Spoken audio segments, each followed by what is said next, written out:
At 12:03 AMA, Keanu Reeves opened an email that shattered his world. A desperate message from the woman he once loved and the daughter he never knew he had. Now, a little girl's life hangs in the balance, and Keanu must decide. Will he walk away again? Or uncover the truth that could change everything? Before we continue this incredible story, let us know where you're watching from.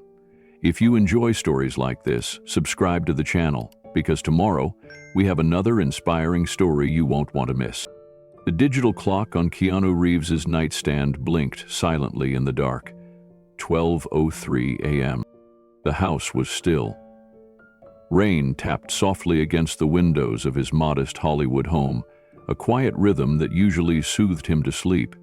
But tonight, something tugged at the edge of his awareness. He had gone to bed hours ago, yet he remained wide awake, lying still, listening to the storm outside. It was one of those nights where memories felt louder than thunder. His phone lit up beside him. A new email. Normally, he would have ignored it, especially this late. Most of his close contacts knew not to reach out past midnight unless it was urgent. He reached for the phone more out of instinct than interest. One notification stood out. An email sent to his private address, the one only a handful of people in the world had access to. The sender's name hit him like a punch to the chest. Claire Nakamura. He sat up in bed. It couldn't be. Not after all this time. Not after 20 years of silence. His heart raced as he tapped on the message. The screen flickered for a second before loading her words. "I'm sorry to reach out like this. My daughter is sick. I don't know where else to turn." That was all it said. No details. No pleasantries. Just raw, broken desperation. His hands shook slightly as he reread the message. Then again. And again. The name Claire Nakamura had lived in a quiet corner of his heart for 2 decades, untouched, undisturbed. She was his first love. Maybe his only true one. And now, after all the years, she had reached out, not for herself, but for her daughter. Keanu lowered the phone slowly, staring at the floor as the storm outside grew louder. The rain smacked against the windows with urgency now, like it too was demanding his attention. His mind struggled to process what he had just read. Claire. A daughter. Sick. He leaned forward, elbows on his knees, the email still glowing in his hand. He felt like he was suspended between past and present, between the man he had been and the man he had become. He tried to picture her voice. It had been so long, but some things you never forget. The way she spoke softly, like she was always thinking about how her words might land before she said them. The way she used to call him by his full name, even when everyone else shortened it. He stood up and paced the bedroom. The house felt colder now, quieter than before. Outside, a distant rumble of thunder echoed across the hills. He walked to the window, pulling back the curtain. Hollywood slept beneath a curtain of silver rain. The city had changed so much since Claire left, but some things, like longing, never really changed. He whispered her name once, just to hear how it felt in the air. Claire. And then, like a dam breaking, the memories came rushing back. The memories struck with startling clarity, sharp and vivid, like they had been waiting all these years just beneath the surface. Claire in the UCLA library, her long black hair tucked behind one ear as she read aloud from a battered literature book. Claire walking beside him after dark, hands in her coat pockets, quoting lines from films he'd never heard of but pretended to know just to keep her smiling. The way her eyes narrowed when she was thinking, or how she tilted her head slightly when trying to make sense of something complicated. Like him. They were both in their early 20s back then. He had just started acting seriously, trying to juggle Hollywood sets and night classes. She was studying comparative literature, balancing part-time jobs and caring for her grandfather. Claire never made him feel like he had to be more than who he was. That alone had made her different from everyone else in his world. She wasn't dazzled by his career. She didn't care about movie premieres or celebrity friends. She liked his curiosity, his gentleness, the fact that he used to sketch in a notebook when he was nervous. She believed in his talent long before he ever did. And now she was reaching out to him in the middle of the night, not with nostalgia or small talk, but with a cry for help. He walked into the hallway, barefoot, still holding his phone. He passed framed photos on the wall, film sets, candid moments with co-stars, snapshots of long-ago events. None of them meant anything right now. None of them made sense in the shadow of Claire's message. He went into the kitchen and poured himself a glass of water, though his hands were too unsteady to drink it. His reflection in the darkened window stared back at him. Older, more worn, quieter than the man Claire once knew. Would she even recognize him now? He sat at the counter and opened the message again. It was just one line, but it said everything. "My daughter is sick. I don't know where else to turn." There was something in those words, something more than just desperation. There was trust. She still trusted him after all this time. That meant more than she could possibly know. Keanu closed his eyes and took a slow breath. Whoever this little girl was, she was Claire's daughter. That was enough for him. But even deeper than that, a thought was forming in his chest, unspoken but impossible to ignore. Could she be his? He shook his head. It was too soon for assumptions. But the possibility, just the tiniest thread of it, wrapped itself around his heart and refused to let go. It terrified him, and it moved him in a way nothing else had in years. He opened a new email and placed his fingers on the keyboard. He stared at the blinking cursor, unable to type the first word. The cursor blinked in silence, waiting. Keanu's fingers hovered above the keys, frozen. What do you say to someone after 20 years of silence? How do you respond to a message so raw it feels like it was written with a trembling hand? He typed one word, then erased it, then another. Erased again. He finally stood up, restless, the thoughts in his mind pacing just as hard as his feet. It wasn't just about Claire. It wasn't even just about her daughter. It was the weight of everything unsaid between them. The years. The goodbye they never really finished. The quiet way she disappeared from his life when he had been too distracted with the next script, the next role, the next runaway distraction from his own emptiness. He had thought about her more often than he liked to admit. In quiet hotel rooms after long press tours. On red carpets when reporters asked him if he believed in soulmates. In quiet, private moments when no one was watching. He never told anyone. He never needed to. Claire was a wound he learned to live with, not one he ever tried to close. And now she was back. Or maybe she had never left. Maybe she had just waited, watching from a distance as he tried to outrun the weight of a life that never felt whole without her. Keanu returned to his bedroom, set the phone on the nightstand, and sat on the edge of the bed. The clock now read 12:27 IMM. He stared at the phone for a long time. Finally, slowly, he picked it up again. He opened her message one more time. Her words seemed even heavier in this hour. "I don't know where else to turn." That was the sentence that broke him. He began typing.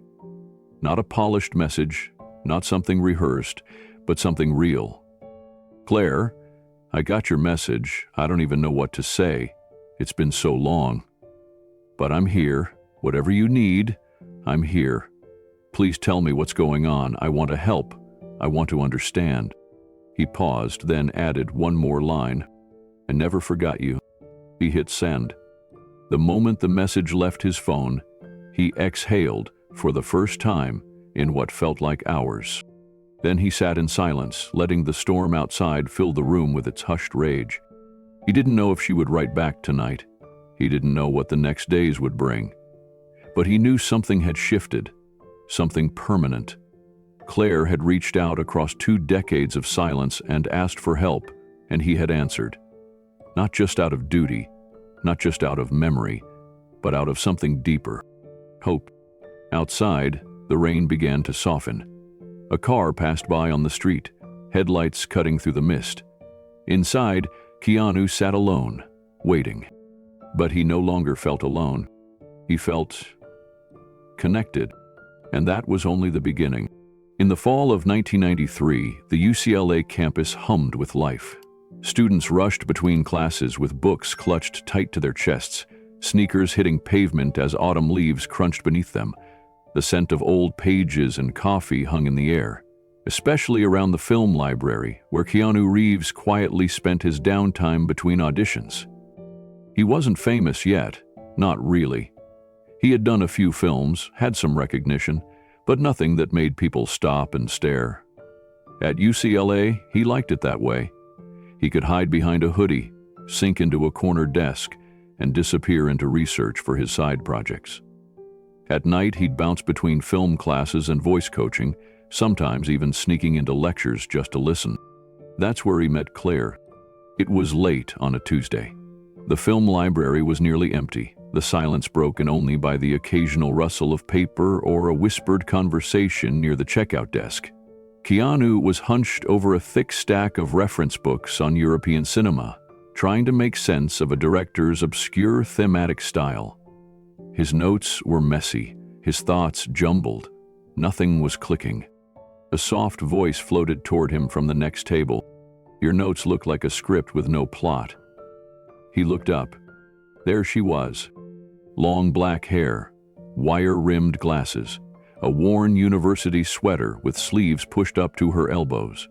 She had a pencil tucked behind one ear and a stack of poetry books beside her. Her smile was amused but kind, as if she already knew he needed saving from himself. He blinked, caught off guard. "Is it that obvious?" "Only to someone who's done the same thing," she said, sliding her chair over. "Mind if I take a look?" She didn't wait for an answer. She gently pulled one of his open books toward her, then flipped through his notes with careful fingers. He expected her to laugh or walk away, but she didn't. "You're overanalyzing," she said after a moment. This director repeats images of mirrors, not because he's obsessed with reflection, but because he's questioning identity. It's emotional, not intellectual. Let it be human. He stared at her. She shrugged. "Sorry. Literature major, I read too much into everything." Keanu says, "No," he said quickly. "That actually makes sense." She smiled again and extended her hand. "Claire Nakamura. I live in books." He took her hand, feeling something shift. "Keanu?" "I know," she said softly, "but not in the way most people say that. You're in one of my favorite indie films. I saw it twice." He raised an eyebrow. "Why twice?" "Because the first time I watched the story. The second time I watched you." And just like that, she pulled a seat next to his, flipped open one of his books, and began helping him untangle his ideas. They stayed until the lights flickered, warning them that closing time had come. It wouldn't be the last night they stayed too long in that library. Over the next few weeks, Keanu and Claire became an unexpected routine. No matter how busy their schedules were, they found each other. Always at the same corner table, always with notebooks and quiet smiles. He didn't know how it had happened so naturally. He only knew that it felt like breathing, effortless, comfortable. She would bring tea in a thermos. He'd bring chocolate chip cookies from a nearby deli. They'd swap ideas, books, and thoughts about films and literature, the line between study sessions and friendship quickly blurring. Keanu found himself sharing things he had never told anyone before, about how acting felt like both a sanctuary and a prison, about how success made him lonelier, not freer, about the emptiness that came with applause from strangers, but silence when the curtain closed. Claire never interrupted. She just listened. Then, when the silence got too heavy, she'd say something funny or poetic or impossibly kind, like, "Maybe you don't need to fill the silence." Maybe you just need someone to sit in it with you. She wasn't like anyone else in his orbit. She didn't ask about Hollywood. She didn't name drop or fawn. She asked about his favorite book. She wanted to know what kind of music he listened to when he couldn't sleep. She asked him why he never spoke much in class, even though he clearly had something to say. "I guess I'm used to listening more than talking," he told her one night. She nodded. "That's probably why I like being around you." Their late-night sessions turned into walks around campus. One evening, after the library closed early for repairs, they wandered through the sculpture garden in silence, side by side. The wind picked up a little, and Claire pulled her sleeves down. Keanu hesitated, then offered his hoodie. She took it without a word, slipping it on as if it belonged to her already. They sat on a bench near the fountain, watching water ripple beneath the dim glow of campus lights. Claire tilted her head. "Do you ever think about who you were before all this? Before cameras and scripts and lines?" He thought for a while. "I think I was someone looking for something. I just didn't know what." She looked over. "And now?" He met her eyes. "Now. I think I was looking for moments like this." Neither of them said anything after that. They didn't need to. That night, for the first time in months, Keanu didn't return to a script or a rehearsal. He didn't bury himself in roles or schedules. He just sat with her, and for the first time in a long while, he felt present. Claire brought light into his life in the most unexpected way. Quiet, gentle, but unwavering. She never asked for attention, she just gave hers freely. And Keanu, who had spent years building walls, found himself letting her in, brick by quiet brick. By winter quarter, they were inseparable. Everyone at the library began calling them the quiet pair. No loud declarations, no showy affection, just the constant presence of two people who seemed to move in perfect rhythm. When Keanu had early morning shoots or auditions across town, Claire would leave a handwritten note tucked into his notebook. Sometimes it was a quote from a book. Other times it was a drawing of a rocket ship or a tiny heart made of words. She had a habit of doodling in the margins of her textbooks. Flowers, planets, lanterns. When she was thinking deeply, she tapped her pencil against her bottom lip. Keanu knew her rhythms like he knew his own lines by heart. They never talked about labels. There was no need. Whatever they were becoming, was real. It was honest. One evening, they sat together in a quiet cafe off campus. Rain tapped gently on the windows. Claire had her chin resting in her palm, smiling as Keanu recited lines from a new script, trying to decide whether to take the role. "I'm not sure if it's me," he said. She sipped her tea. "You don't take roles because they're you. You take them because they help you find out who you are." He stared at her, overwhelmed by how deeply she understood things he couldn't even articulate. She made him feel seen, not as a rising actor, not as someone from the headlines, but as a man still figuring out what he stood for. That night, he walked her back to her dorm under a shared umbrella. At the entrance, she paused. He waited, unsure of what came next. Claire looked up at him, her eyes soft. "I used to think love had to be loud to be real," she whispered. "But with you, it's like breathing.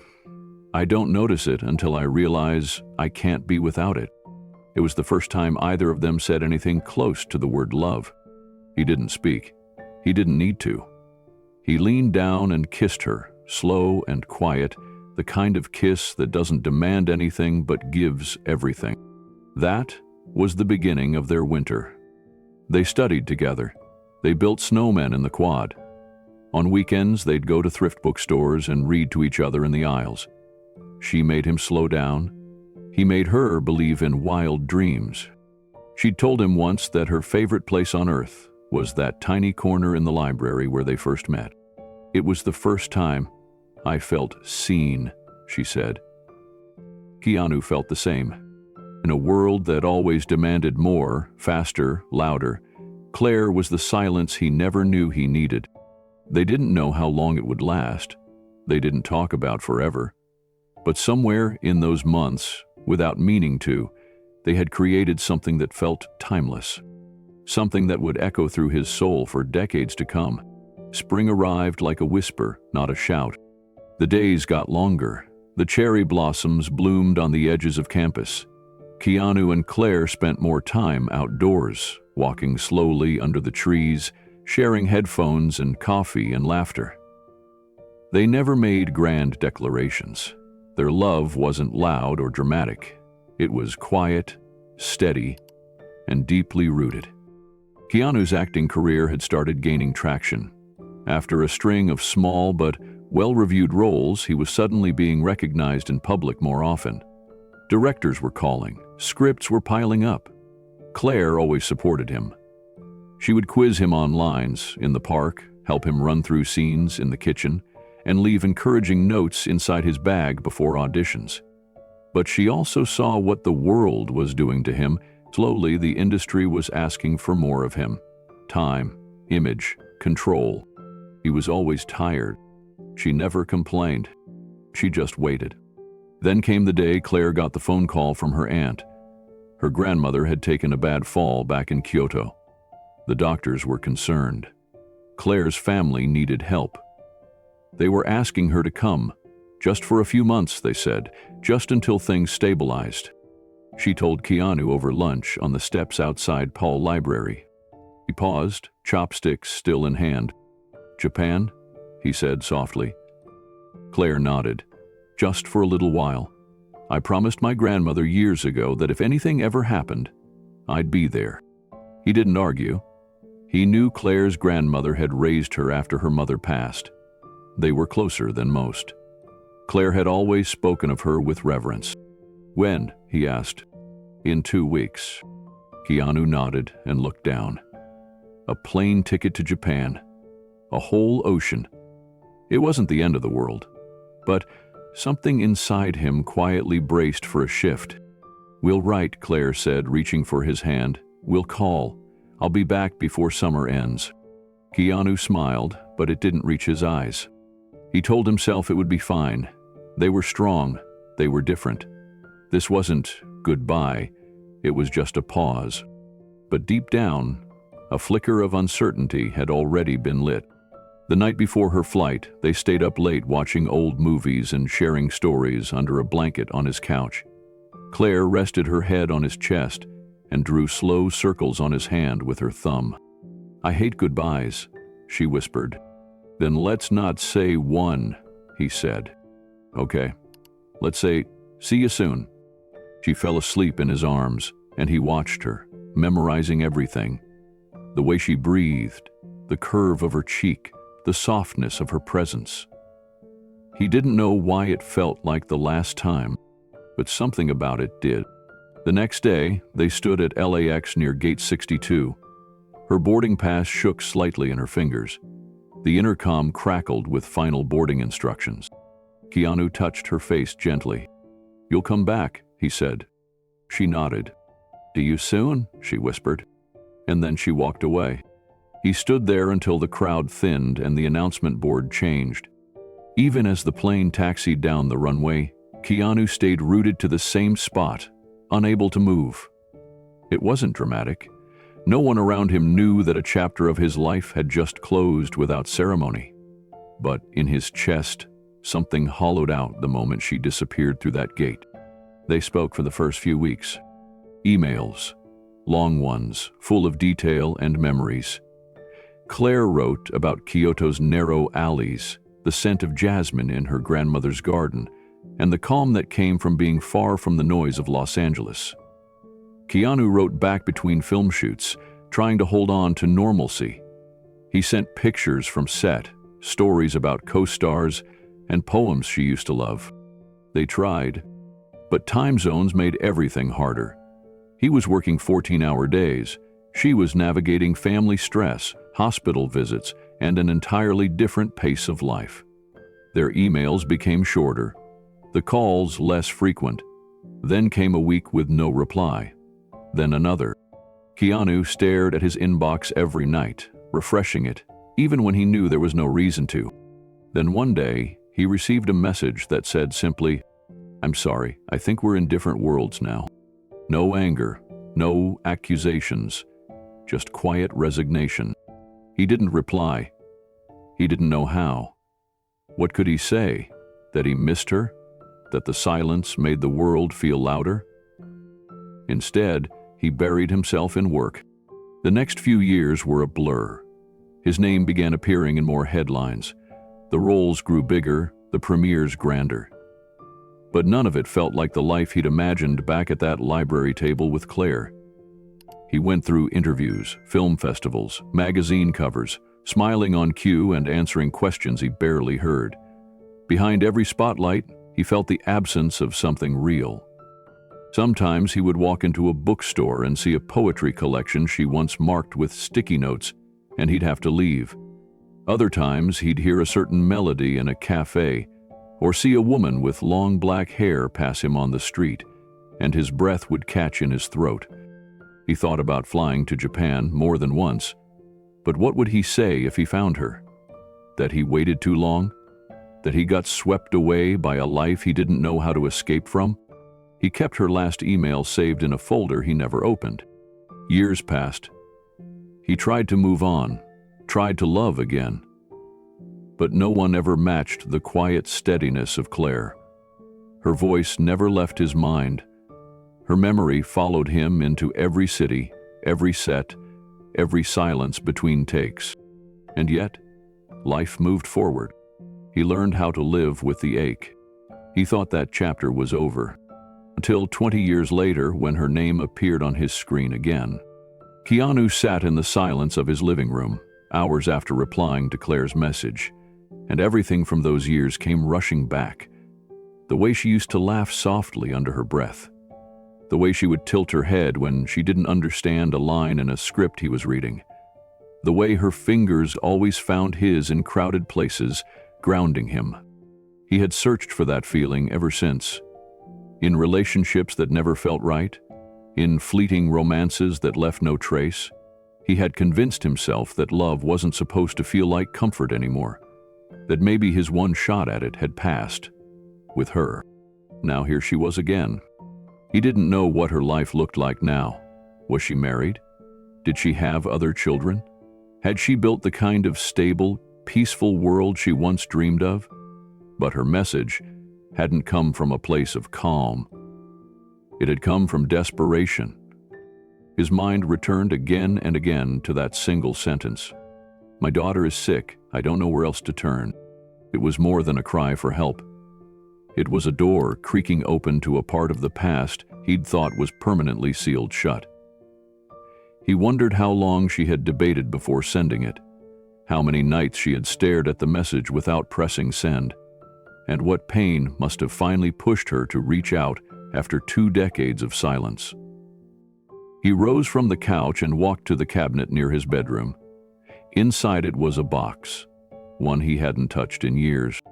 He pulled it out and set it gently on the kitchen table. Inside were pieces of a life long gone, a dried flower from their walk near the Japanese garden at UCLA, a folded program from a student play she'd taken him to see, a photo of her laughing in the rain, hair-soaked, holding an umbrella they had shared, and at the very bottom, a small library slip with both of their names scribbled on the back. He had written, "Dinner Friday?" in the corner. She had circled it and added, "Only if there's chocolate cake after." He smiled. Then he reached deeper and found the envelope. He knew what it was.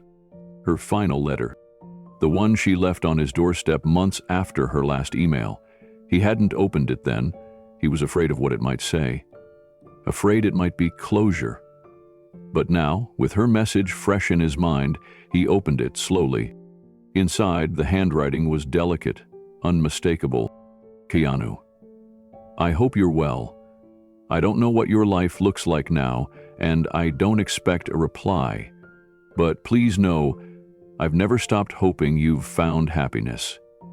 If you ever wonder whether you mattered to someone, know that you did. You still do." He folded the letter carefully, hands trembling. Claire had never really left his life. And now, Fate had brought her back. Keanu sat at his kitchen table, the screen of his laptop casting a pale glow across his face. Claire's message still hovered open, every word seared into his mind. "My daughter is sick. I don't know where else to turn." He read it again, then again. His fingers hovered over the keyboard, stiff and uncertain. He wasn't sure what scared him more, the fact that Claire had reached out after 20 years, or that the word daughter now had new weight. Her daughter, sick, and she'd reached out to him. There was no mention of a husband, no clue about what had happened since she'd disappeared from his life. Only those few trembling sentences, typed in haste or hesitation, perhaps both. His chest felt tight. Was it possible? The thought rushed into his mind before he could stop it. Was the girl his? He leaned back in the chair and pressed the heels of his palms into his eyes. The idea seemed too big to grasp, too sudden. And yet, a part of him, a deep, old part, felt something shift. Something primal, protective. He opened a new message, then stared at the blank page for what felt like hours. His first sentence came slowly. "Claire, I'm here." Then his fingers moved faster. "Tell me everything. Whatever you're facing, I want to know. I want to help." He stopped there. It felt like the only thing that mattered in this moment. An open hand, not a flood of questions. No accusations, no anger, just presence. He sent the message without reading it again, his heart pounding. The clock on the wall said 2:12 a.m. Outside, it had begun to rain again. The soft patter against the windows was rhythmic, soothing, but inside him, a storm brewed. He stood up and walked to the living room, where the fireplace remained dark. He didn't want light, not tonight. Instead, he paced. Every few steps, he would glance at his phone, willing it to vibrate. Nothing. Just the low hum of the fridge and the occasional groan of the wind. He sat by the window and watched the water race down the glass in rivulets. Was Claire okay? Was she alone? Who was the daughter? How old? What illness? Keanu's mind spun in circles. He pulled a throw blanket over his lap, not for warmth, but for grounding. There were moments in life that split everything into before and after. He knew, deep down, this was one of them. And yet he had no idea what was waiting on the other side. He thought about the girl. Her face was a blur in his mind, half memory, half imagination. Maybe she had Claire's eyes, maybe his chin. Maybe she'd grown up never knowing his name, or maybe she knew and wondered where he was. Outside, thunder rumbled in the distance. Inside, his world shifted in silence. He didn't know what the morning would bring. But whatever it was, he would face it. The hours passed slowly. Every sound in the house became amplified. The ticking of the clock, the creak of floorboards, the wind rattling the window panes. But his phone stayed silent. No reply, no explanation. At 4 a.m., Keanu gave up trying to sleep. He walked barefoot through the dim hallway toward his music room. He hadn't stepped into that room in weeks, maybe months. It was where he often went when the world didn't make sense. Tonight, it felt like the only place he could breathe. He picked up his old acoustic guitar and sat on the stool by the far window. His fingers strummed instinctively. Not a song, just a soft series of notes that matched the tempo of the rain. His thoughts wandered to Claire again. The last time he'd seen her in person, she was wearing a pale blue scarf. Her hair was tied back loosely, and her eyes had been puffy from crying, though she tried to smile through it.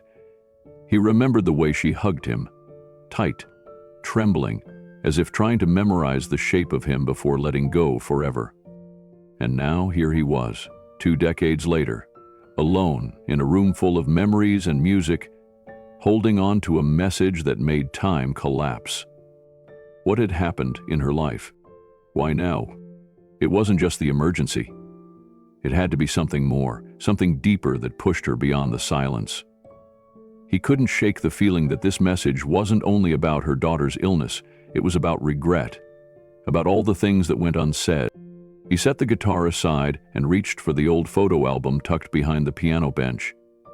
It had been there for years, forgotten beneath stacks of sheet music. He flipped through the pages slowly, stopping at a photo from 1993. There they were, sitting on the steps of the old library. Claire had her hand on his knee, laughing at something out of frame. Keanu was looking at her, not the camera. The look in his eyes stunned him. It was gentle, unguarded, whole. He ran his thumb across the image. Back then, he thought love was enough to overcome anything. But the truth was, they were both young. They didn't know how fragile time could be, how quickly promises could fade beneath the weight of ambition and obligation. He stared at the photo for a long while, then closed the album. Somewhere in the city, Claire was still awake. He felt sure of it. Mothers don't sleep easily when their children are sick. And if that child, if she really was his, Keanu stood and walked back to his desk. Still no reply. But something in him had already changed. He didn't need every answer right now. What he needed was to stay present, to hold space for whatever was coming. Because love, real love, the kind they had, never truly vanished. It waited, sometimes for years, sometimes for lifetimes. The sun had not yet risen, but the sky was beginning to shift from black to gray.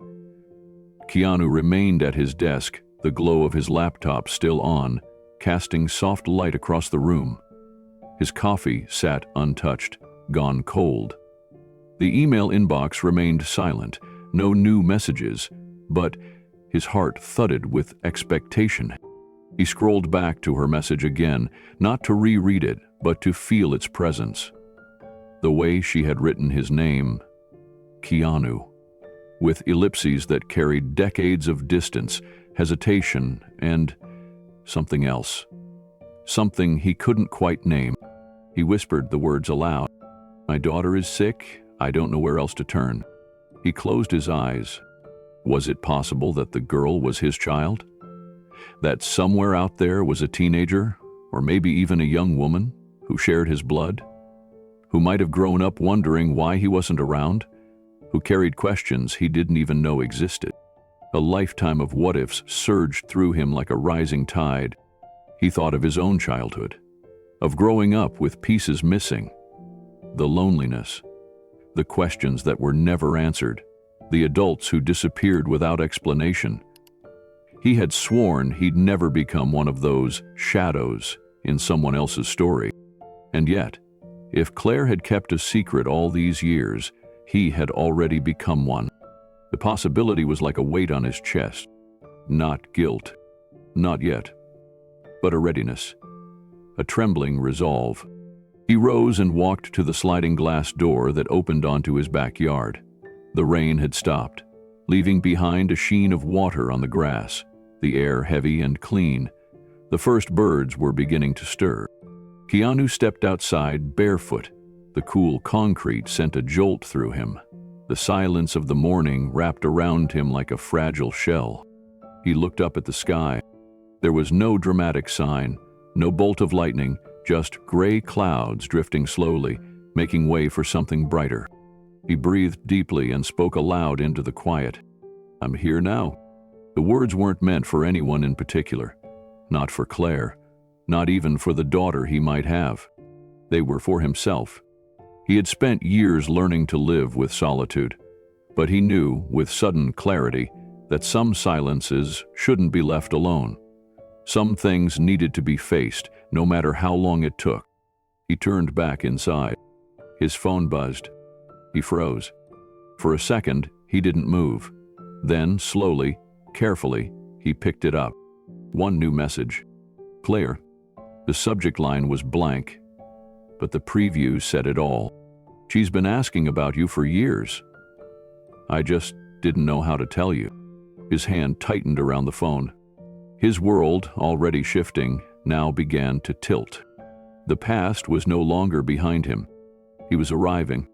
In a modest one-bedroom apartment on the outskirts of Seattle, Claire Nakamura sat at her kitchen table, elbows pressed into the faded wood, her hands clutching her phone as if it might dissolve if she let go. She stared at the screen, at the message she had just sent, now resting in Keanu's inbox thousands of miles away.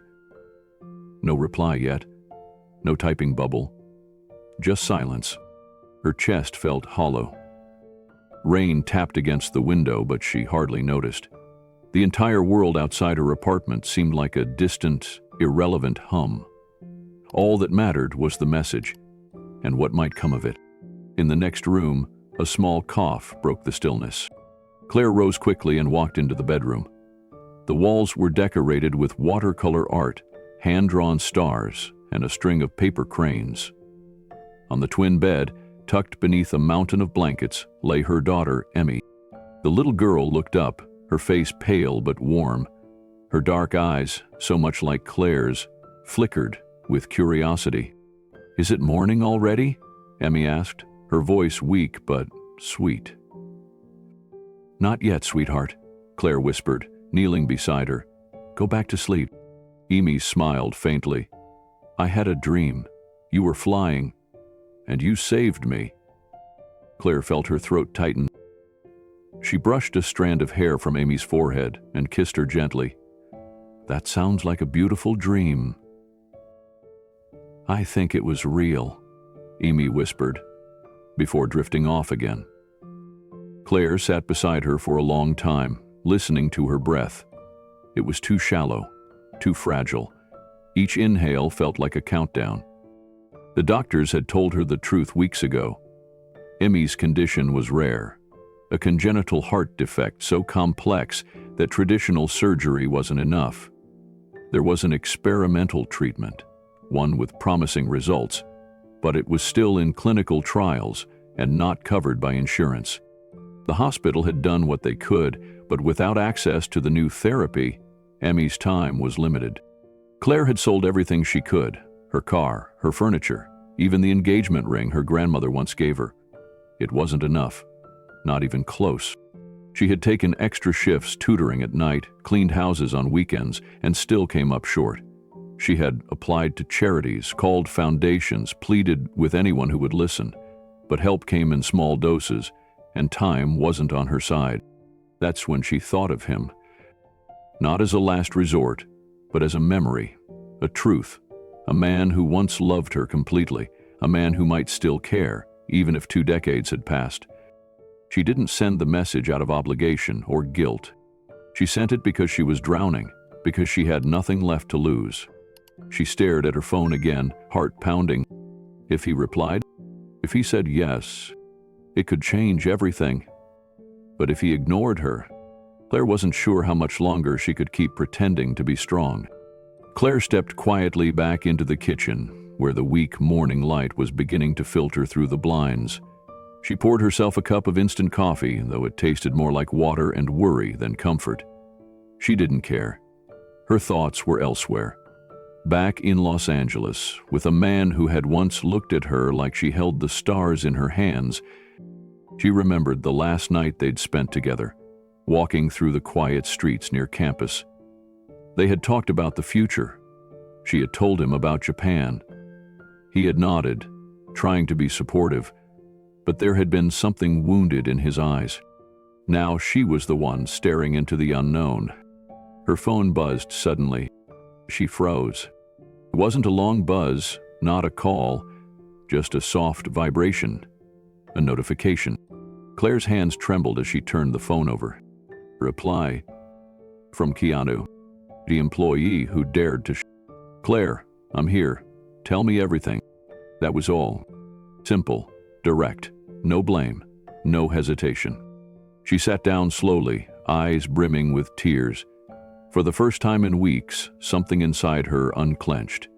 She wasn't alone anymore. Claymore. She quickly began to type. Her fingers shook as she tried to find the words. Her name is Emmy. She's 9. She's the brightest, kindest soul I've ever known. She loves painting and animals and bedtime stories about the moon. But her heart, It's broken in a way I can't fix." She paused, wiped a tear from her cheek, then continued. "I never wanted to keep her from you. I didn't know how to tell you. I was afraid of how you'd react, of what it would mean. But now I don't care about the past. I just want her to live." She hovered over the send button. It was the most vulnerable thing she had ever written. And yet it felt honest, pure. She pressed send. The message whooshed away into the ether. She stared at the screen, then set the phone down and walked over to the window. Outside, the clouds were beginning to lift. She could see a sliver of sunlight breaking through. Amy stirred again in the bedroom. Claire went to her and tucked her in tighter, brushing her cheek with the back of her hand. "Everything's going to be okay," she whispered, even though she didn't yet believe it. Still, something in her voice carried hope. And when she returned to the kitchen and saw that Keanu had already replied again, "Tell me what hospital. I'm coming to you," that hope became something else. It became a pulse. Steady, real. For the first time in a long time, Claire breathed without choking on fear. Help was coming, and it came from the only man who had ever truly seen her. Claire stood at the foot of Emmy's bed, phone still in hand, reading Keanu's reply over and over again. She didn't know whether to cry or collapse. "He's coming." That single sentence echoed in her chest, louder than the silence of the past 20 years. She wanted to believe that things would get better now, but her mind, always cautious, whispered doubts. Would he feel betrayed? Would he see Emmy and feel resentment instead of love? Would he question her choices, the silence, the years lost? She didn't have answers, only fear and hope. She returned to the kitchen and opened the top drawer near the fridge. Beneath some old notebooks and broken pens was a small wooden box she hadn't touched in years. Inside were pieces of a different life. Faded photographs, ticket stubs from long-forgotten dates, a pressed cherry blossom from Tokyo, and a torn page from a journal. She pulled it out slowly. On that page was her handwriting, barely legible through old tears. "If he ever finds out about her, I hope he knows she was made from love, not regret." Claire folded the paper back and held it to her chest. Back then, after she had left Los Angeles and moved to Japan, she had told herself she was doing the right thing. Her grandmother had been sick. She had been offered a teaching position. And when she found out she was pregnant, she didn't want to burden anyone, especially Keanu, who had just stepped into the storm of global fame. It wasn't that she didn't believe in him. It was that she didn't believe she could ask him to pause his world for hers. So she raised Amy alone, and while it hadn't been easy, every moment had been full of love. She had tried to be both mother and father. She had told Emmy stories about a man with kind eyes and a deep voice who once loved the stars and played guitar under the moonlight. She never said his name. But in her stories, the man was always brave, always gentle, and always far away. Amy, for her part, never asked where her father was. She had an old soul, wise beyond her years. She knew there was pain behind her mother's smile. And she didn't press. But Claire saw it in the way Amy watched other families, in the quiet sadness behind her drawings, the empty space she left in every portrait.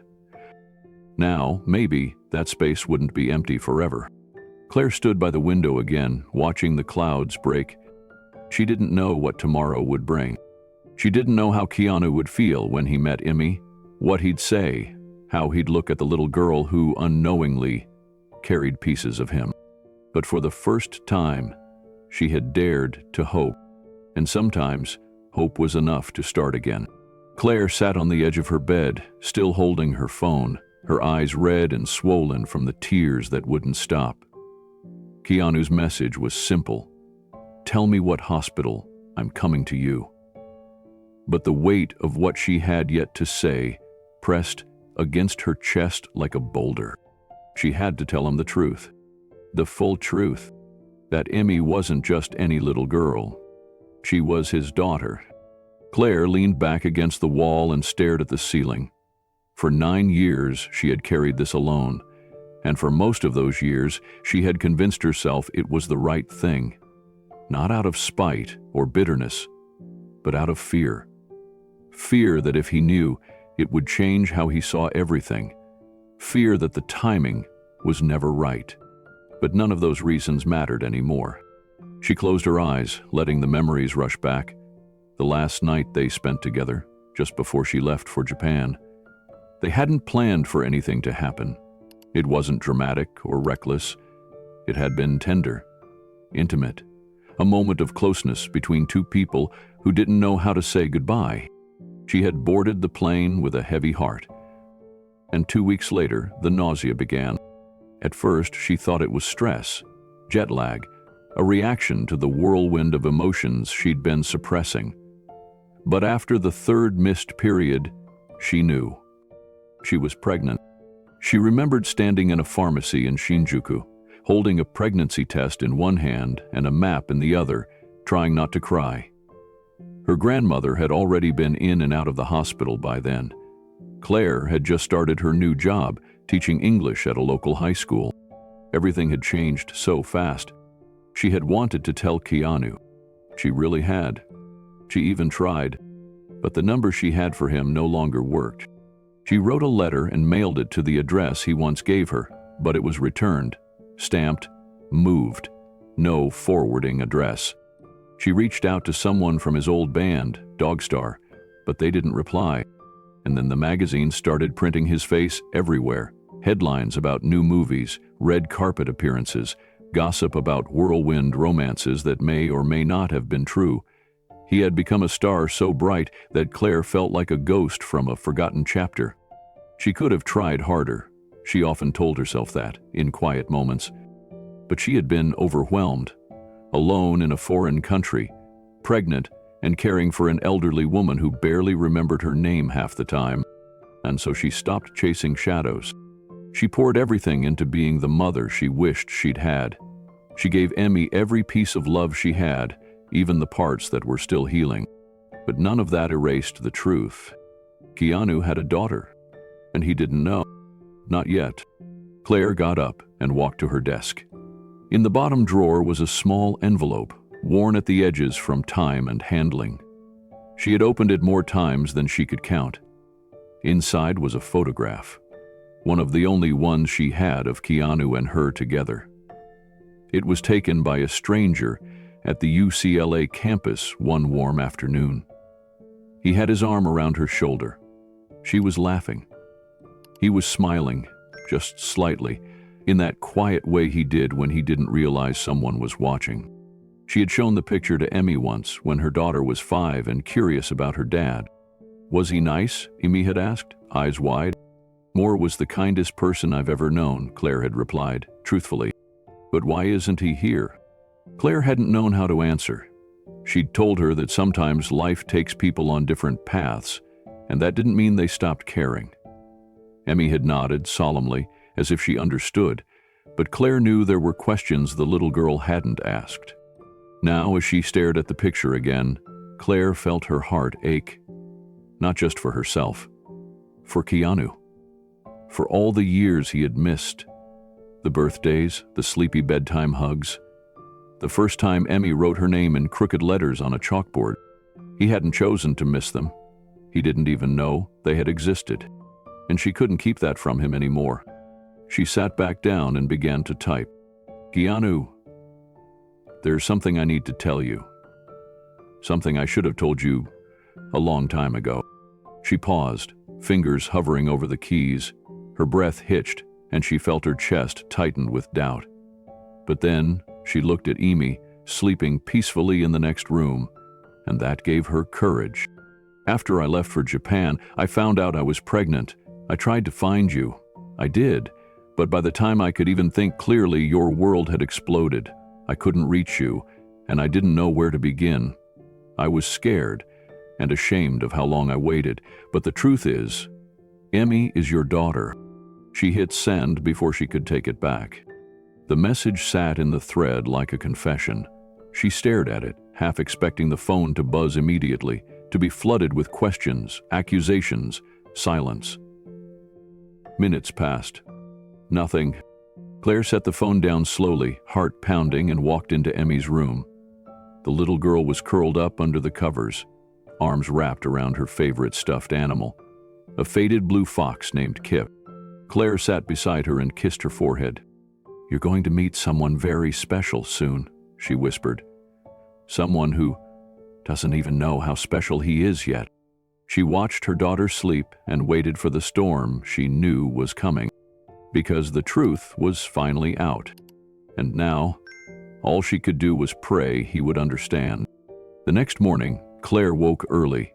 She hadn't really slept. Her body had rested, but her mind never stopped turning.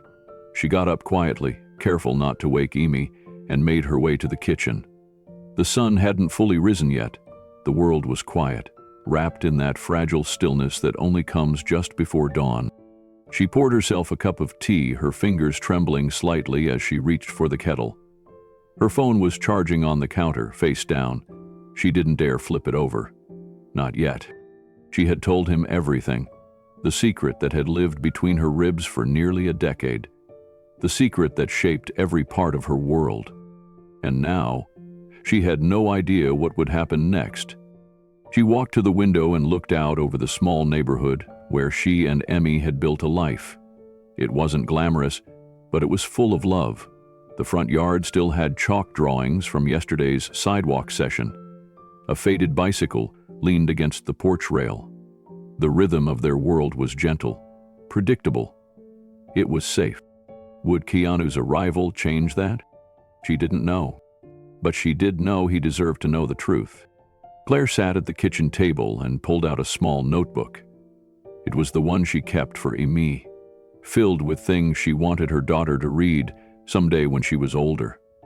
Lessons, stories, hopes, apologies. She flipped to a blank page and started writing. "Amy, I never meant to keep your father from you. I made a choice out of fear, not out of shame.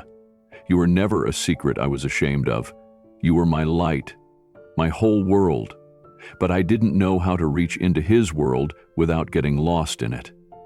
I wasn't sure he'd remember me, or want to." She paused, brushing away a tear before it could fall on the paper. "But now he knows. And whatever comes next, I want you to know, this was never your fault. You are not a burden.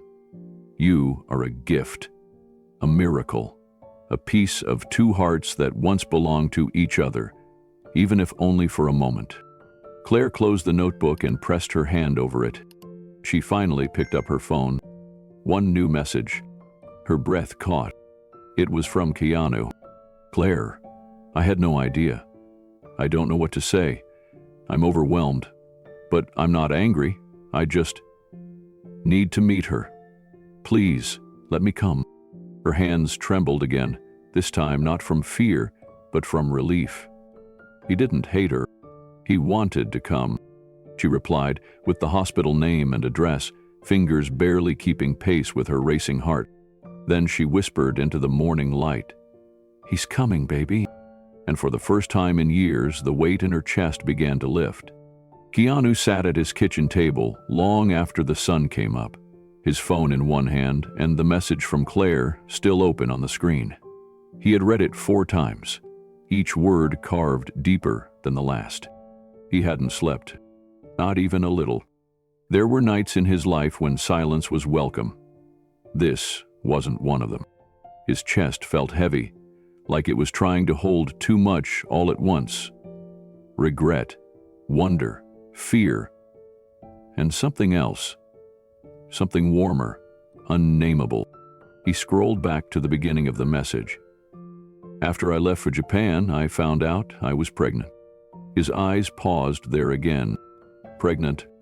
The word landed like thunder in a room that had been still too long. And then came the name. Amy. 9 years old. Congenital heart defect. A child in pain. A little girl who might be his. He reached for the photograph Claire had attached. A picture of Emmy in a hospital gown, clutching a stuffed fox. Her smile was soft, tired, but full of grace. She had big eyes, and something about the way she looked at the camera made Keanu's throat tighten. There was something familiar in that expression.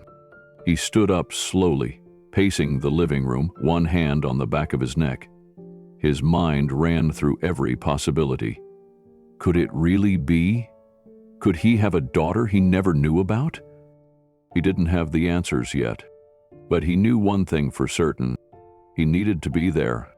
Keanu walked to the hallway and pressed a button on the landline, one of the few things he still kept old school. It rang twice before a familiar voice picked up. "Hey, it's Jordan. I need you to clear my schedule," Keanu said, voice low but firm. There was a pause. "For today? For the next few days, maybe longer." Jordan was used to these calls. Keanu wasn't a man who explained everything. But this time she asked gently, "Is everything okay?" "No," he said, "but it will be. I need to get to Seattle. Quietly." Another pause. Then, "Got it. I'll handle the logistics. Can you have a car pick me up in an hour? I'll make it 30 minutes. Keanu hung up and sat back down. He stared at his phone again, rereading Claire's last words. "I didn't know how to reach into your world without getting lost in it. I was scared. But now, I just want you to meet her. Even once. She deserves that." A chill passed over him. He thought back to all the nights he had walked alone after premieres, all the quiet hotel rooms, all the times he had wondered what it would have been like to share his life with someone who truly understood him. All this time, he'd thought that part of his life had slipped away at the airport gate in 1993. But maybe it hadn't. Maybe part of it had just been waiting, in the form of a little girl named Emmy. Keanu moved through the house with purpose now, pulling out a worn duffel bag from his closet. He didn't need much, just the basics: jeans, black t-shirts, a jacket, and one carefully folded photograph he kept in a drawer by his bed. It was of him and Claire, taken during their last week together. He hadn't looked at it in years. As he packed, his thoughts drifted between past and present, heart and instinct. He didn't know what Claire expected of him, or even what he expected of himself, but the moment he saw Emmy's eyes, something inside him clicked into place. A paternal ache, a sense of urgency that didn't need confirmation by blood. He zipped the bag, set it by the door, and stood for a moment in the hallway, taking in the quiet stillness of his home. For years it had been his refuge, his solitude. Now it felt incomplete. His driver arrived early, as promised. The car was nondescript, tinted windows, just like Keanu preferred when he traveled under the radar. Jordan had booked everything: private flight, anonymous reservations, no press, no noise. Just a man going to find someone he should have known from the very start. Keanu slipped into the back seat and pulled out his phone again. He typed a new message to Claire. "I'm on my way. I don't know what I'll say when I get there, but I need to see her. Thank you for telling me the truth. I'll be there soon." He hesitated, then added, "Is there anything Amy loves? Books? Music? I want to bring something." Claire responded a few minutes later. She loves fairy tales, the old kind, the ones with complicated endings and brave girls who fight dragons. Keanu smiled faintly. That sounded like Claire. That sounded like their daughter. He thought for a moment, then opened his notes app and jotted something down, an idea for a story. Maybe one day, if Amy wanted, he could read it to her, or write it together. It was a small thing, but it made the future feel less overwhelming. At the airport, everything moved quickly. Jordan's team had done their job well. He boarded the small jet alone. No cameras, no fans, just the low hum of the engine and a sky still pink from the rising sun. As the plane took off, Keanu stared out the window and whispered to himself, "Please, let me be what she needs." That sentence carried weight he couldn't define. He wasn't trying to play hero, he just wanted to show up, to be there, to make up for the years lost, even if it was just by sitting beside a hospital bed and offering his hand. For once, it wasn't about fixing something. It was about being present and hoping, deep down, that he wasn't too late. The flight was smooth, but Keanu's thoughts were anything but. Every hour that passed felt both too long and not long enough. He replayed moments in his mind. The way Claire used to look at him when she believed in his dreams, the scent of the old film library where they first met, the shy way she had once touched his hand during a thunderstorm and whispered that she trusted him. And now, after all those years, she had trusted him again, with the most sacred thing in her life. That trust was heavier than any weight he had ever carried on set. He closed his eyes and imagined Emmy. What did her voice sound like? Did she laugh like Claire? Was she quiet and curious, or loud and defiant in the best ways? He didn't know yet, but he wanted to. More than anything, he wanted to. When the jet touched down in Seattle, it was early afternoon. The sky was overcast and the air carried a chill. Keanu stepped out wearing a black hoodie and sunglasses, unnoticed by the handful of airport staff nearby. A discreet car was already waiting on the tarmac. The driver greeted him with a simple nod, said nothing, and pulled away from the runway toward the city. As the car rolled through the damp Seattle streets, Keanu looked out at the rows of pine trees and the gentle mist clinging to the edges of buildings. He wasn't nervous in the traditional sense. He had faced red carpets, stunts, interviews, even grief. But this was different. This was about a little girl who had no idea he even existed, and a woman who once held his heart, now reaching out in the middle of her darkest hour. He glanced at the seat beside him. He had brought a small gift, a rare edition of old fairy tales he had ordered that morning during the flight. Leather-bound, gold-edged pages, with a handwritten note tucked inside, for the bravest girl in the story. No signature, just that line. He didn't want to overwhelm her. Just offer a kindness, a bridge, a beginning. The car pulled up to the hospital, an older building tucked between trees, with a modest sign and a few parents outside holding coffee cups and weary expressions. Keanu took a deep breath before stepping out. He didn't rush. He moved with the quiet purpose of a man who knew the moment ahead could redefine everything. At the entrance, he gave his name to the nurse at the front desk. She blinked twice when she realized who he was, but said nothing. Claire had prepared them. She handed him a visitor badge and nodded toward the pediatric wing. Room 408. As Keanu walked the hallway, the sounds of machines, soft laughter, and children's cartoons played faintly in the background. But for him, the world had narrowed to a single door at the end of the hall. He stopped. His hand hovered over the handle. He exhaled slowly, heart racing, not from fear, but from hope. Then, he knocked.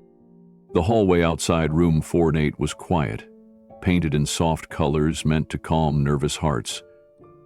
A few steps away, Keanu stood frozen, his hand still near the door after his knock. It creaked open gently, and Claire appeared, holding a clipboard and looking exhausted. She was dressed in a gray cardigan, her hair tied back loosely, dark circles under her eyes. She looked up, expecting a nurse. Instead, her breath caught. There, in front of her, stood Keanu Reeves. Older, quieter, but still carrying that same presence. For a heartbeat, neither of them moved. They stared at each other, the space between them filled with 20 years of silence. "Keanu?" Claire whispered, barely able to speak. Her eyes welled with tears. "I came," he said gently, almost apologetic. "I didn't want to wait." Claire stepped forward without hesitation and hugged him. It wasn't dramatic or loud.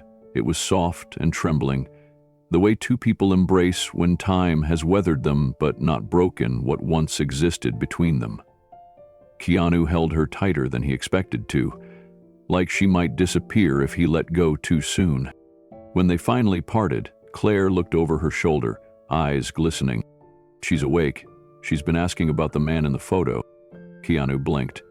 "The photo?" Claire nodded. "That one of us from UCLA. She's always liked it. I told her you were someone special from my past. I didn't know how else to explain." Keanu took a breath, steadying himself. "May I see her?" Claire hesitated only a second before nodding. She reached back and pushed the door open wider. Inside, the hospital room was softly lit. A small machine beeped rhythmically. There were hand-drawn pictures taped to the walls, crayon suns, movie scenes, and a lopsided drawing of a knight. In the center of the room lay Emmy, small and pale beneath a colorful quilt. Her hair was pulled back in a ponytail, her eyes large and thoughtful. She looked up immediately when she heard the door. Her gaze met Keanu's. There was no fear, no shyness, just a curious, quiet stare. "You're the man from the photo," she said.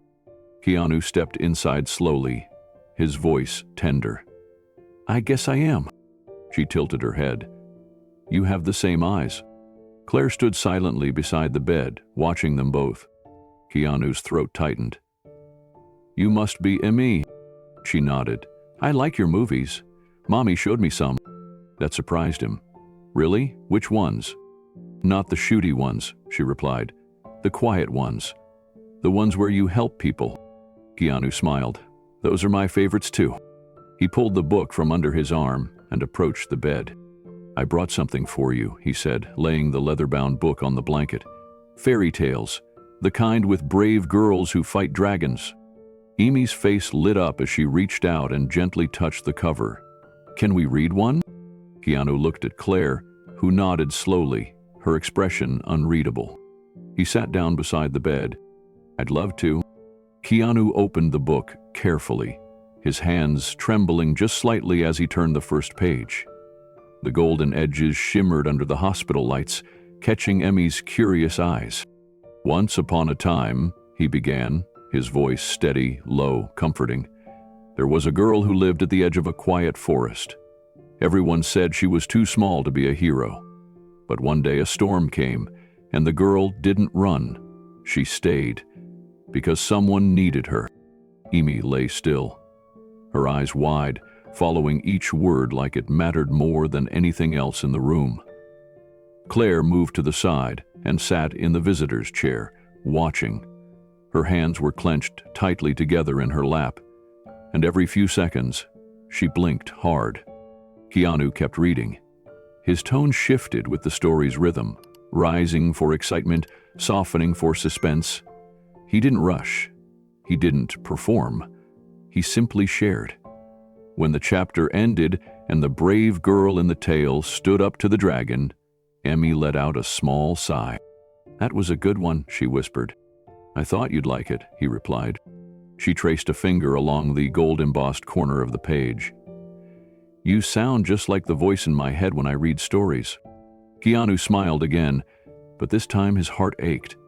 This little girl didn't know how much of him she carried, the tilt of her chin, the way she squinted slightly when she concentrated, even the quiet way she processed the world before speaking. He recognized all of it. Claire cleared her throat softly. "She reads to the younger kids, when she has the strength. They call her Professor Emmy." "I like reading," Amy said proudly. "Books are quiet, but they talk loud." Keanu's voice caught in his throat. He looked at Claire, silently asking for permission to ask more. Claire nodded faintly, eyes shining. "Do you like drawing too?" he asked Emmy. She turned and pointed to the wall. "Those are mine. I draw when it hurts too much to sleep." Keanu stood and walked to the wall. He studied each piece carefully.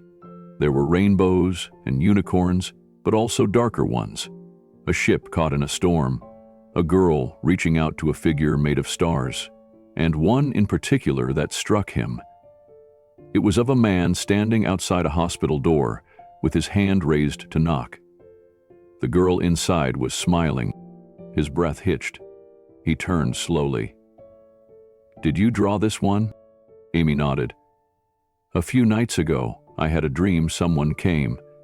I didn't know who, but I felt safe. Claire was now visibly holding back tears.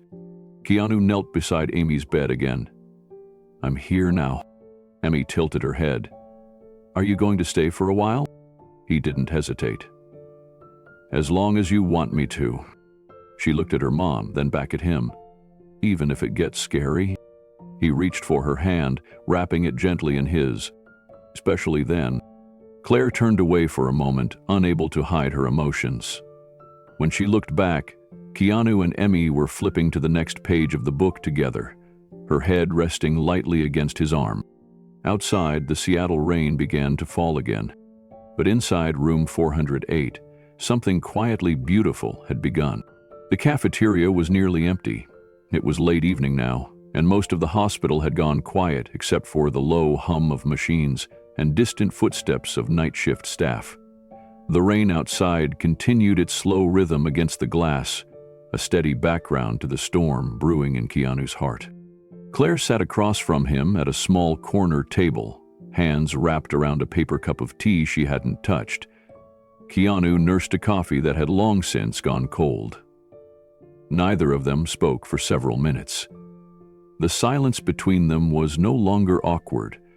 It was fragile, full of everything that hadn't been said in 20 years. Keanu stared into his cup, his voice low and barely audible. Is she mine? Claire didn't flinch. She had known this moment would come. She set the tea down gently, folded her hands, and nodded. Yes, she whispered. She's yours. Keanu closed his eyes. He didn't cry, not immediately, but the breath that escaped his chest was so full of sorrow that it sounded like grief. His shoulders slumped, and his fingers trembled against the sides of the cup.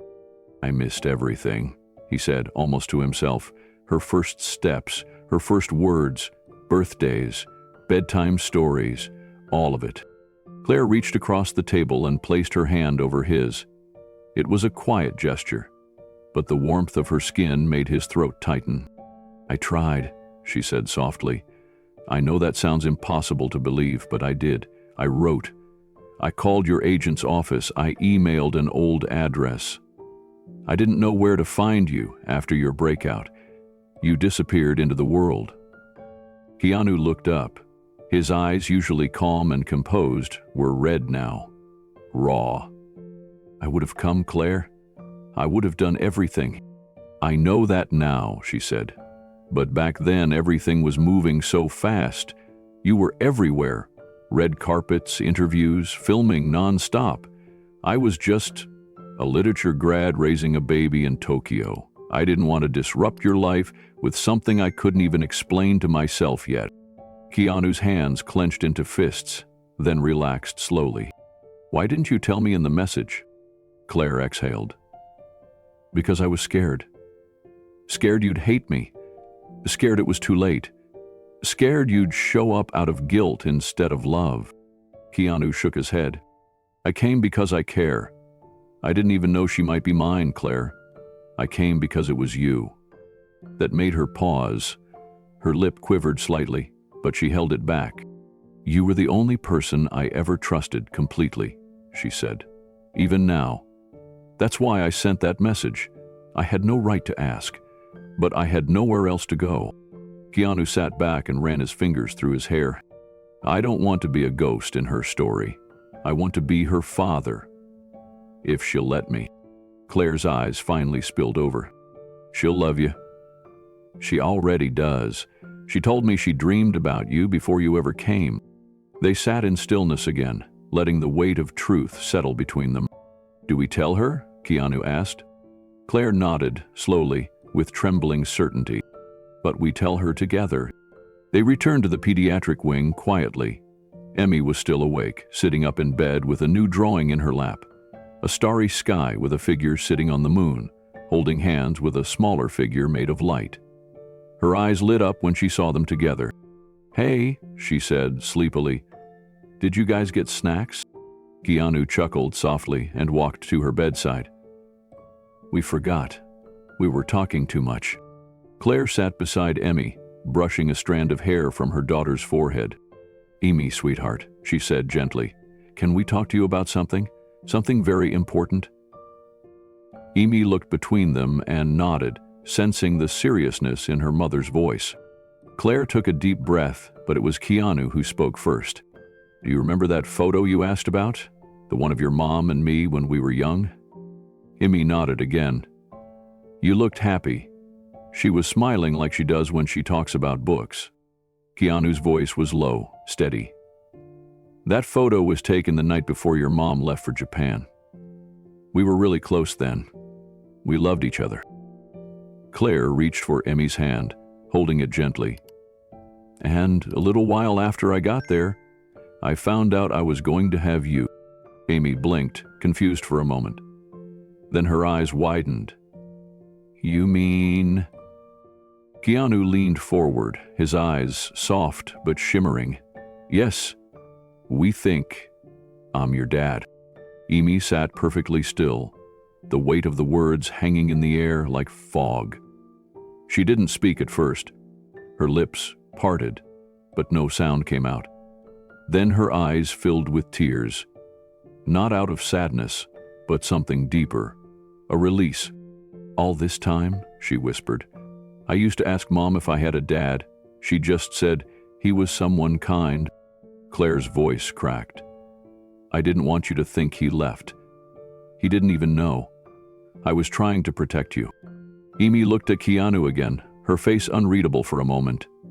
Then, slowly, she reached out her hand to him. "Do you still want to be?" Keanu didn't hesitate. He took her hand gently and kissed it. "With all my heart," he said. She smiled, a full, glowing, radiant smile that lit up the room. "Then you're my dad now." Claire wiped her cheeks with the back of her hand, trying to keep from sobbing aloud. Amy pulled out the drawing and handed it to Keanu. "I drew this for you. I didn't know why, but now I do." He looked at it, stunned. The figures were unmistakable. One taller, one smaller, both connected by a glowing line between their hands. He swallowed hard. "It's beautiful." Amy yawned, the emotion and exhaustion of the day catching up to her. Keanu tucked the blanket around her shoulders. "Will you be here when I wake up?" she asked. "I'll be right here," he promised. As she drifted off, still holding his hand, Claire leaned closer and whispered, "I never stopped loving you, Keanu." He looked at her, overwhelmed. "Neither did I." Outside the window, the rain began to ease, giving way to a quiet, silver dawn. The room had settled into a calm stillness. The beeping machines hummed low in the background as evening descended gently over Seattle. The dim hospital lights cast a warm glow across the room, and the only sound was Emmy's slow breathing. But her eyes were wide open, watching the ceiling. Keanu sat beside her bed, just as he had promised, his hand resting lightly over hers. Claire had stepped out for a moment to speak with the nurse, giving them space. Silence hung between them, not heavy, but expectant. Keanu knew it was time. He leaned closer, his voice barely above a whisper. "Amy," he said gently, "can I tell you something important?" She turned to him, blinking slowly. "Okay." He took a moment, searching for the right words. Words that could hold the weight of years lost and a bond just beginning.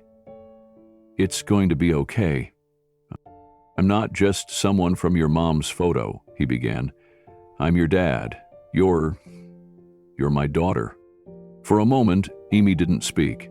Her lips parted slightly and she stared at him as if trying to solve a puzzle she'd always carried.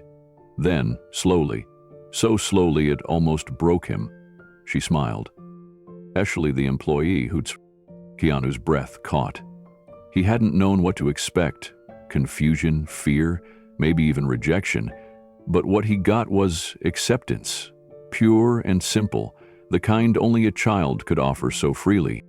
"Does that mean I can call you Dad?" she asked. He nodded, his voice shaky. "If you want to?" Amy reached out, her fingers brushing his. "I do." They sat in silence for another moment, the bond quietly taking root. "Do you want to know my favorite book?" she asked suddenly. He smiled. "I'd love to." She reached beneath her pillow and pulled out a worn paperback with a unicorn on the cover. "Mom reads it to me when I'm scared. But would you read it tonight?" Keanu took the book, his hands trembling slightly. "Absolutely." He opened the first page, clearing his throat. The words came slowly at first, his voice catching on the emotion swelling inside. But Amy snuggled into her pillow, eyes bright, and that gave him strength. The story was simple, a tale of a young girl who could hear the stars singing, and her journey to find one that had fallen to earth. But to Keanu, it was more than a children's book. It was a bridge, a fragile, sacred connection between a father and daughter who had just found each other. Every so often, Amy would stop him and explain what part was her favorite. Keanu listened with his whole heart, adding little voices and sound effects that made her giggle.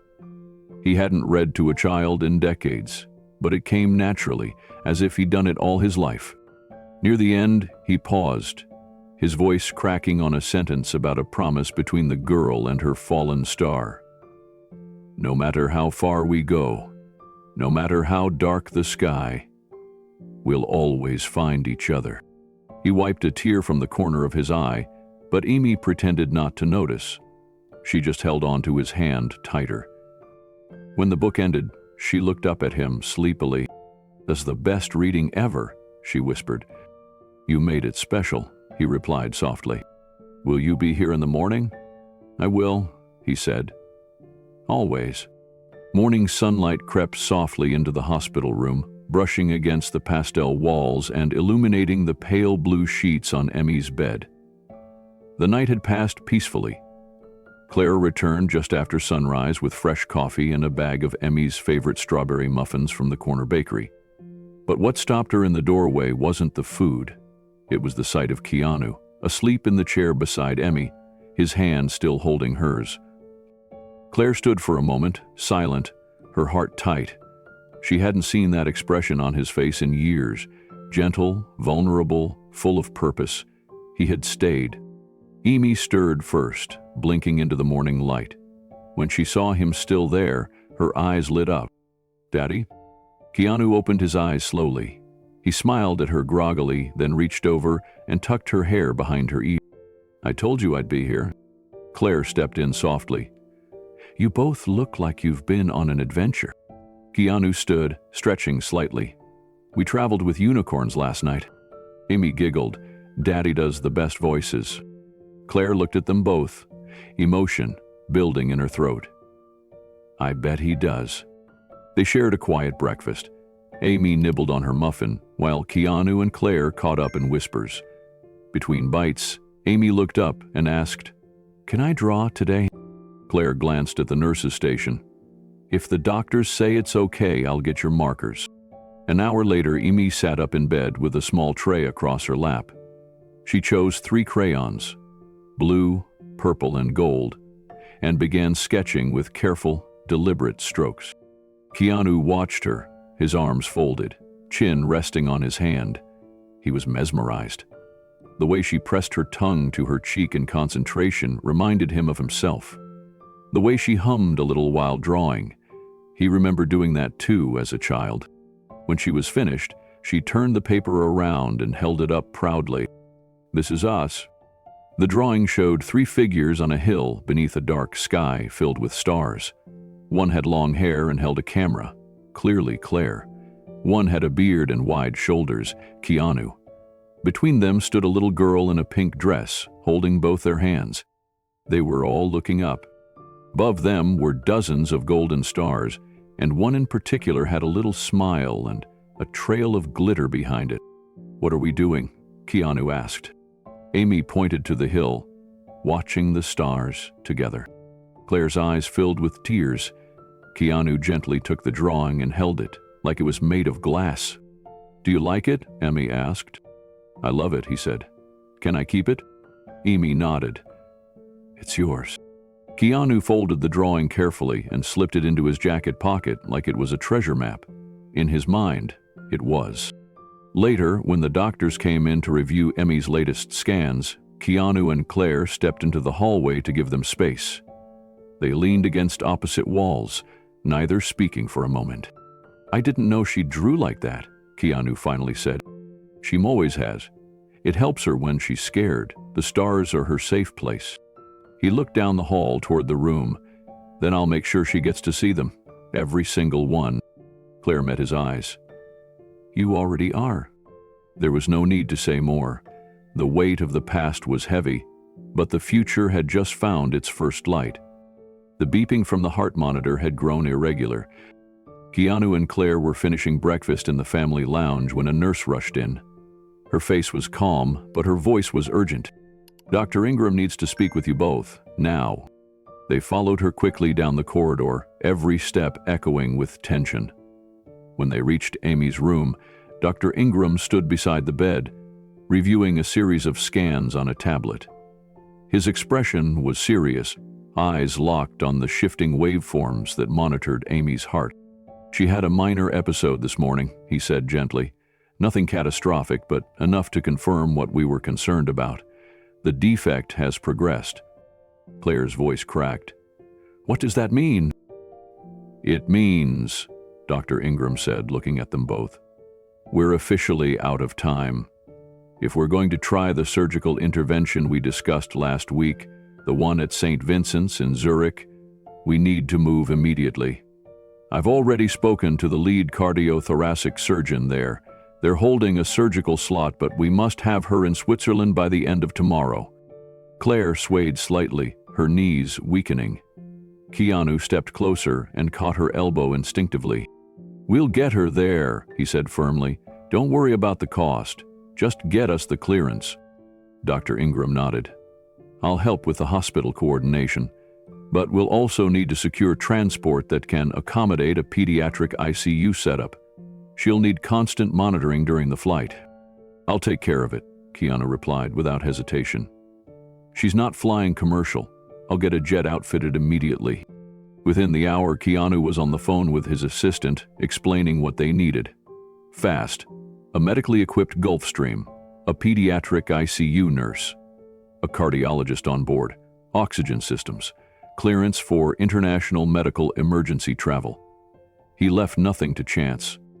Meanwhile, Claire packed the essentials: Amy's blanket, her drawings, a soft stuffed bear worn from love, and the book Keanu had read to her the night before. Amy was sleepy when they returned to her room. The medicine made her drowsy, but her spirit hadn't dimmed. When Keanu crouched beside her and told her they were taking a trip, her eyes widened slightly. "Will you be there too?" He nodded. "I'll be right next to you the whole way." She reached out and gently wrapped her fingers around his. "Then, I'm not scared." Claire turned away and wiped her eyes. Back in the hallway, Dr. Ingram pulled Keanu aside. "You understand the risk, right? This isn't just expensive, it's dangerous. There's always a chance she won't survive the flight." "I know," Keanu said, voice steady. "But sitting here doing nothing feels worse." Dr. Ingram gave a slow nod. "Then we'll make it happen." By nightfall, Keanu had secured everything. The aircraft was fueled, the crew was briefed, and a full pediatric team from Zurich was awaiting their arrival. The last few hours in the hospital passed like a blur. Nurses came in to offer support. Claire signed rapid-fire paperwork with trembling hands. Keanu stayed near Emmy, who insisted he sit in her hospital bed and read one more story before they left. As he turned the pages, he glanced down at the child snuggled into his side. This little girl, who looked so much like him, it hurt, had lived 9 years without knowing who he was. And now, she trusted him completely. He wouldn't let her down. Not now, not ever. The ambulance ride to the private airfield was silent, save for the soft beeping of the portable heart monitor and the hum of the engine. Claire sat beside Emmy, stroking her daughter's hair. Keanu rode opposite them, gripping the armrest tightly, his mind racing through every worst-case scenario and praying none of them came true. Amy opened her eyes once during the ride. "Are we flying over the clouds?" she asked, her voice thin. Keanu leaned forward with a small smile. "Yes, sweetheart. We'll be up with the stars." She nodded slowly and closed her eyes again. Claire looked at Keanu. "You're good with her?" "I'm trying," he said. "I missed a lot." Claire's eyes filled. "You're here now." The jet sat ready on the tarmac under a dark sky. The interior had been transformed into a miniature ICU with oxygen lines, monitoring systems, and a stretcher gently secured between padded seats.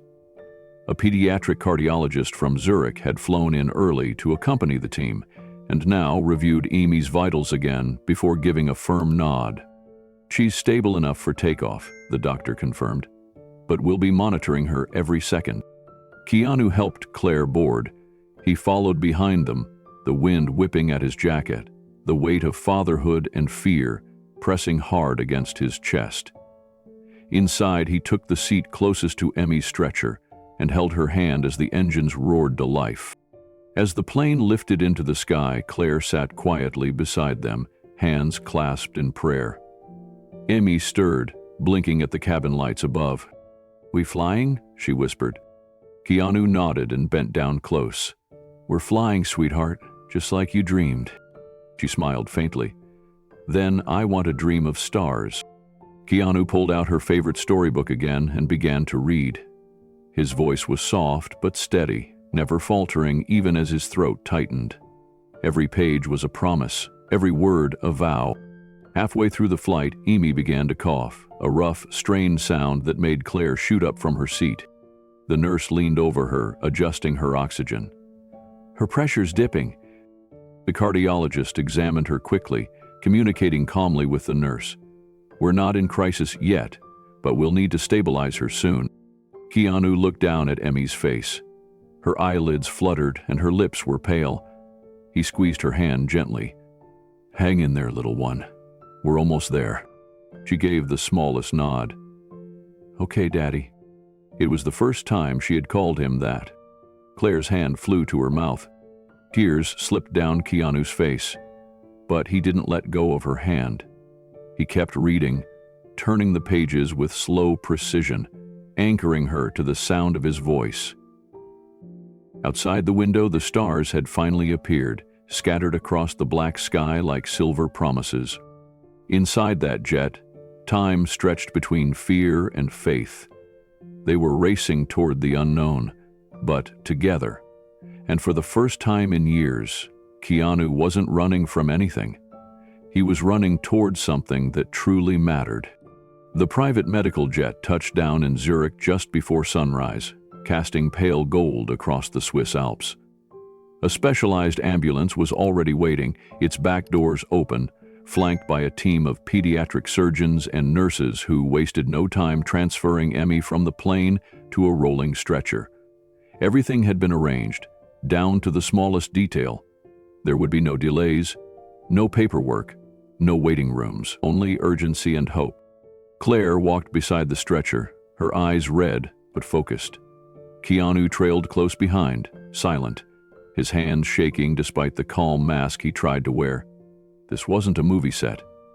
There were no second takes, no guaranteed happy ending, just one fragile little girl and the terrifying possibility of loss. Inside the hospital, everything moved in a blur. Vitals were rechecked, consent forms were quickly signed. The lead surgeon, a composed woman named Dr. Maren Koenig, met them outside the surgical suite. She spoke clearly, without false hope. "We're going to perform a complex reconstruction of Emmy's left ventricle. The risk is significant, but so is the potential for long-term improvement. We're ready." Claire nodded, gripping Amy's small fingers. "You'll bring her back to me?" Dr. Koenig met her eyes. "We'll do everything we can." Amy looked up at them, her voice barely a whisper. "Daddy?" Keanu knelt down, face inches from hers. "I'm right here. You'll wait for me? I'm not going anywhere." She smiled weakly. "Okay." The nurses wheeled her through the doors. As they closed behind her, Claire let out a sob, that had been building for days. Keanu pulled her into his arms, and they stood like that for a long moment. Two people bound by a shared fear neither had ever known before. Then came the waiting. Keanu paced the corridor, back and forth, counting tiles, then ceiling panels, then chairs. Anything to stop the thundering in his chest. Claire sat curled in a corner of the room, whispering prayers over and over, fingers interlocked so tightly her knuckles turned white. Every minute felt like an hour. Every sound from behind the double doors made them flinch. After 90 minutes, a nurse emerged, updating them with calm efficiency. Vitals are stable. The first phase is complete. Claire breathed out a shaky sigh. Keanu nodded silently, but his hands still trembled. At the 2-hour mark, no one came. At the 3-hour mark, a different nurse appeared, eyes a little tighter. There's been a complication. The tissue around her aortic valve was weaker than expected. The surgeons are adapting, but it's delicate. Keanu stopped breathing. He leaned against the wall, then slowly slid down until he was kneeling on the cold tile. His hands came together, fingers pressed against his forehead. "Please," he whispered. "Please, just let her live. I don't care what it costs. Just let her live." Claire came and knelt beside him, putting her hand over his. "She's strong," she said. "She's yours. She has your fight in her." Keanu turned to her, eyes wide and glassy. "I should have been there all along." "But you're here now," she said. "That has to mean something." It was the only thread they had to hold on to. That and faith. Faith that after 20 years apart, after a love lost and rediscovered, after all the time that life had stolen from them, maybe, just maybe, this moment could end in a beginning. They waited. The clock passed 4 hours. Keanu stood frozen by the window overlooking the courtyard. He hadn't moved in half an hour. Rain began tapping gently against the glass, and the distant fog rising from the mountains gave the sky a quiet stillness. He stared blankly through the pane, but his thoughts were with Emmy. Somewhere beyond those walls, surrounded by machines and strangers, her tiny body under the weight of a surgery too big for her years. Claire sat nearby, shoulders slumped, arms wrapped around herself as though holding herself together. She was running out of strength. Her body had moved past exhaustion and into a state of numb waiting. Her mind wouldn't allow her to picture life after today, only moments frozen in fear and memory. They both jumped when the door finally opened. Dr. Konayek stepped into the waiting room, removing her surgical cap slowly. Her face was unreadable. She approached them with calm precision, but Keanu could barely stand. Claire stood first, nearly losing her balance. Keanu caught her arm and steadied her. Dr. Koenig spoke clearly. "The surgery is complete." Claire's voice cracked. "Is she?" "She made it," Dr. Koenig said gently. "We were able to reinforce the valve and restore circulation. Her heart responded well. She's still critical but stable. We're moving her to recovery now." Claire collapsed into Keanu's arms, sobbing. The relief hit like a tidal wave, overwhelming and total. Keanu closed his eyes and held her tightly. His whole body trembled. "She's okay," Claire kept whispering. "She's okay." "I thought we were going to lose her," Keanu murmured. "I didn't know how to live with that." "You won't have to." The nurse returned and led them toward the recovery unit. As they walked down the sterile hallway, Keanu reached for Claire's hand. She didn't hesitate. Their fingers intertwined naturally, as if no time had passed at all. When they reached the observation window, Amy was there. Small and pale, hooked up to machines and tubes, but breathing. Her chest rose and fell slowly, steadily. A nurse adjusted a monitor, then stepped aside to give them space. Claire's tears came again, soft and full of love. Keanu leaned closer to the glass. "She looks like she's dreaming," he whispered. Claire nodded. She always does after a big day. Keanu smiled through the moisture in his eyes. She's the strongest person I've ever met." They stood there for a long time, saying nothing more, just watching, just breathing. Later, as the night deepened, Claire rested her head on Keanu's shoulder in the quiet lounge down the hall. Neither of them spoke. There were no words that could match what they felt. Not just the fear or the exhaustion, but something larger, something healing. Keanu looked down at Claire, her hand still in his.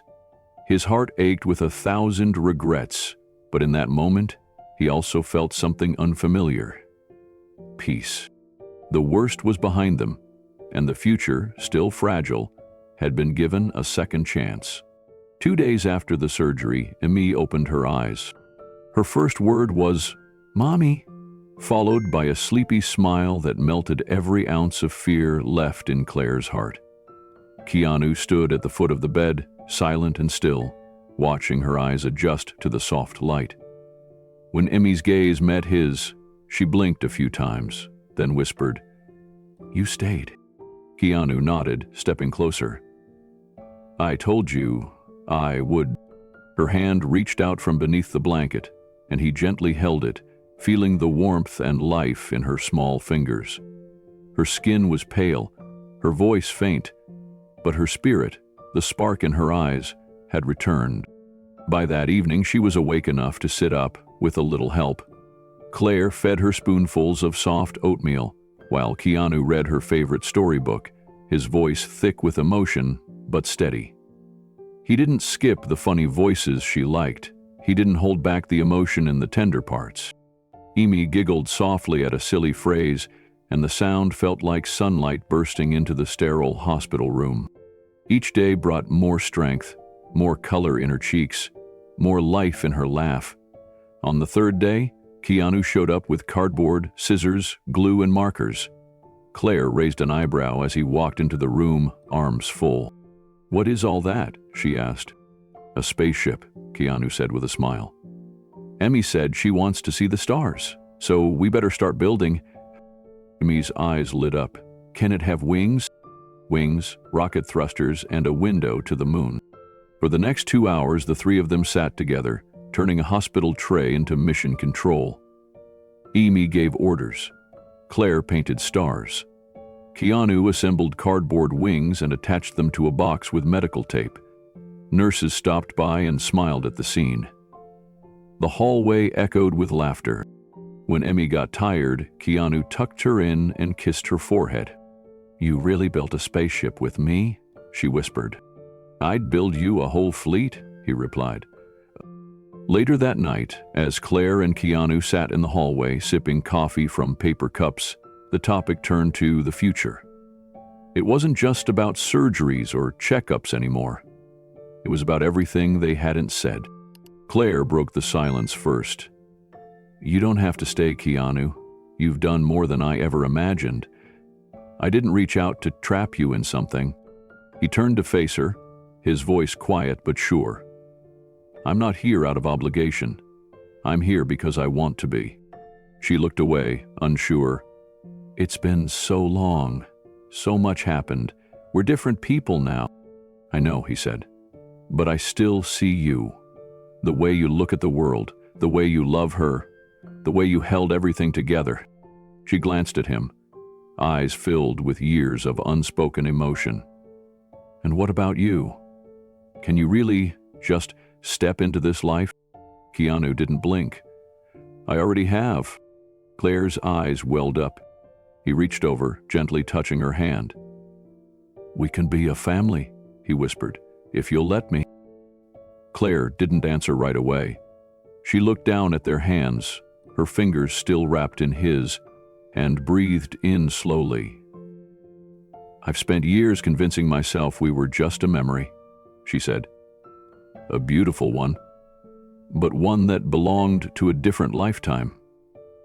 Then you walked through that hospital door and it all came flooding back. Every moment, every feeling." Keanu's grip tightened, warm and steady.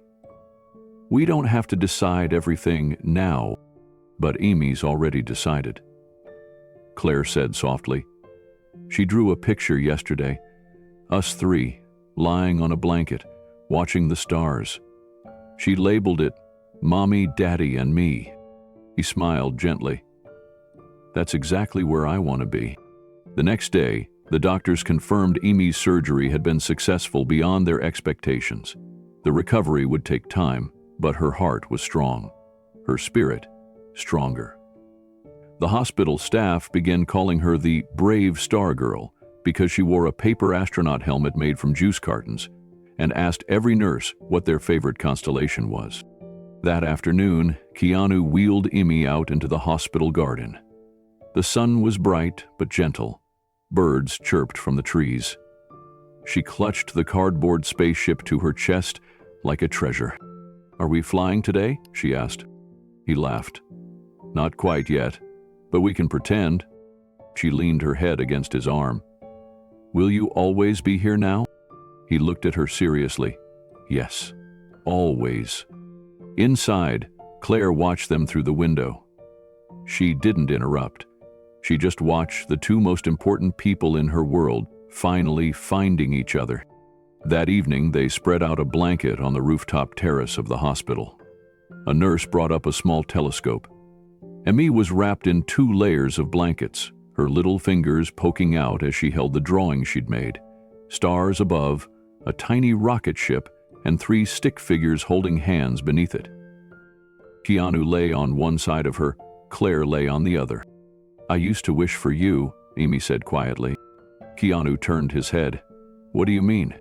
She shrugged. "When Mommy was sad, I'd wish for someone to make her smile again. And I'd wish for someone who loved movies like me." Claire let out a soft breath. "She used to ask questions about you all the time. I never knew how to answer." Keanu smiled, his eyes full of emotion. "I'm glad you waited for me, Emmy." "I didn't," she whispered. "I just believed." A long silence followed, full of stars and wind and healing. That night, when Claire and Keanu walked Emmy back to her room and tucked her in, they stood at the doorway a little longer. Claire leaned against his shoulder. "You really mean to stay, don't you?" He nodded. "Not just stay, build something." She looked up at him. "With us?" "With you," he said. "With her. With everything I should have had all along." Claire touched his face, brushing away a tear he didn't even realize had fallen. Then she kissed him. Softly, slowly, like they had never said goodbye at all.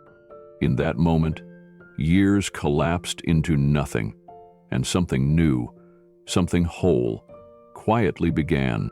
Seattle's skies greeted them with soft gray clouds and the smell of rain on pavement. For the first time in weeks, there was no emergency, no schedule dictated by surgeons or hospital beeps. Just time. Just healing. Keanu had found a small craftsman-style home just 2 blocks from Claire and Emmy. It was modest, full of light, and tucked into a quiet neighborhood with tree-lined streets and children's chalk drawings on the sidewalk. He didn't want a mansion or anything that would draw attention. He just wanted to be close.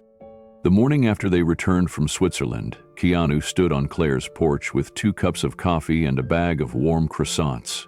Emmy opened the door, her eyes bright, her face still a bit pale, but full of energy. "You brought breakfast," she beamed. "I thought it was time we celebrated," he said, handing her the bag. Claire appeared behind her daughter, hair tied back, wearing one of Keanu's old flannel shirts she had found in a forgotten storage box. She smiled softly, her eyes lingering on his. "Celebrated what?" she asked. "Life," Keanu answered. That afternoon, they visited the zoo, something Emmy had always wanted to do but never had the strength for. Keanu pushed her wheelchair along winding paths, stopping at every enclosure. Emmy pointed and laughed as monkeys swung from branches, and a curious giraffe bent down to examine her closely. She held her parents' hands like she was holding the whole world together. At the penguin exhibit, Keanu noticed Claire watching him. Not the animals, not Emmy. Him. "You okay?" he asked. "I'm watching something beautiful," she said. He smiled, then bent down beside Emmy and pointed. "You think they ever wish they could fly?" "They don't need to," Emmy said. "They already know what they're good at." That night, Claire invited him over for dinner. Emmy helped stir the pasta sauce while Keanu grated Parmesan. The table was simple: candles, laughter, and a crayon drawing Emmy had placed in the center like a centerpiece. In the picture, the three of them stood under a rainbow, with words in her shaky handwriting, "My family." After Emmy went to bed, Keanu and Claire sat on the porch swing. The air was cool, and the sounds of crickets filled the spaces between their words. "She calls you Daddy now," Claire said quietly. "I heard," he whispered. "She didn't ask me for permission," she added, smiling. "You didn't need to." The next day, they went to a small park by the lake. Emmy ran, not walked, not wheeled, but ran across the grass with a kite in her hand. Her hair flew behind her like streamers. Claire and Keanu watched from a bench, holding hands, silent and full. "This is what I imagined," Claire said. "When I found out I was pregnant, I imagined a day like this." Keanu looked at her. "I wish I could have given it to you then. You're giving it to us now, that's what matters." And it did, because in that moment, under that soft Seattle sky, they weren't just recovering, they were beginning. The next few weeks became a gentle rhythm of rediscovery. Every Tuesday, they went to the movies, just the three of them. Emmy always picked something with wonder in it: animated adventures, talking animals, or space stories. She'd curl up in the seat next to Keanu, whispering questions mid-scene and laughing with her whole chest. He loved the way she leaned into him during the scary parts, how she grabbed his sleeve when her favorite characters appeared. It was like watching life through a brand new lens. On Thursdays, they made pancakes at Claire's place. Emmy insisted on adding blueberries and shaping the batter into stars. The kitchen became their galaxy. Powdered sugar dusted their shirts. Syrup trailed across the counter. But no one minded the mess. On weekends, they wandered Seattle together. Farmers markets, bookstores, the aquarium. Places Emmy had never had the energy to visit before. Now, with every step, every breath, she was becoming a child who could live, not just survive. One quiet Sunday, Keanu took them to a hill just outside town, where you could see the skyline fade into the sound. They brought a blanket, a thermos of cocoa, and the cardboard spaceship they'd built during her recovery. To the open sky, they lay back, staring at constellations. "Do you think real astronauts feel this free?" Emmy asked. Keanu looked at her. "I think you're the bravest astronaut I know." She grinned. "Then can I go to the moon someday?" He nodded. "As long as you let me come with you." Claire leaned her head on his shoulder. "You're already her hero, you know." Keanu didn't answer. He just squeezed her hand. They didn't speak of the past much. Not the years apart, not the regrets. Instead, they focused on the present, the ordinary, extraordinary beauty of now. But every so often, Keanu would catch Claire looking at him when she thought he wasn't watching, and every time, her eyes said the same thing: "Thank you for coming back." One evening, after Emmy had gone to sleep, Keanu stayed behind. Claire poured 2 glasses of wine, and they sat at the dining table, quiet but not awkward. "You've changed," she said softly. 20 years will do that." "No," she said, meeting his eyes. "Not the way you look, the way you stay." He set down his glass. "I used to think I had to run to matter. That work, roles, noise, was purpose. But then I met her, and I realized this, being here, is what I was always missing." Tears welled in Claire's eyes. "You didn't just save her, Keanu. You saved me." He reached across the table and took her hand again, just like he had in the hospital cafeteria. "Let me keep saving you," he said. "Every day, for the rest of our lives." The silence between them wasn't empty. It was full of hope, memory, and something brand new. Love that had been broken once but not destroyed. Love that was learning to stand again. together. The day began like any other. A soft breeze blew through the curtains of Claire's small home, sunlight painting golden lines across the hardwood floors. Amy was already up, humming to herself in the corner of the living room, surrounded by scraps of paper, glue, and twigs she had collected from their last park trip. Keanu walked in holding 2 mugs of tea, one for Claire, one for himself. He paused when he saw Emmy hunched over something at the coffee table. "What are you working on, Space Explorer?" he asked with a gentle smile. Amy didn't look up. "Secret project. No peeking." Keanu chuckled and raised his hands in surrender. "Got it. Secret project. I'll just sit quietly and pretend I don't hear glue caps popping off." Claire joined him on the couch, curling up beside him, her hair still damp from the shower. She looked at their daughter, then leaned her head on Keanu's shoulder. "She's been at it since breakfast. I don't even think she finished her toast. Frankenstein's monster." "It's got your focus," Keanu whispered. "And your stubbornness," Claire added. They sat like that for a while, sipping tea, letting the quiet moments stretch. Life had found a new rhythm, uncomplicated and sacred. These days weren't filled with premieres or deadlines.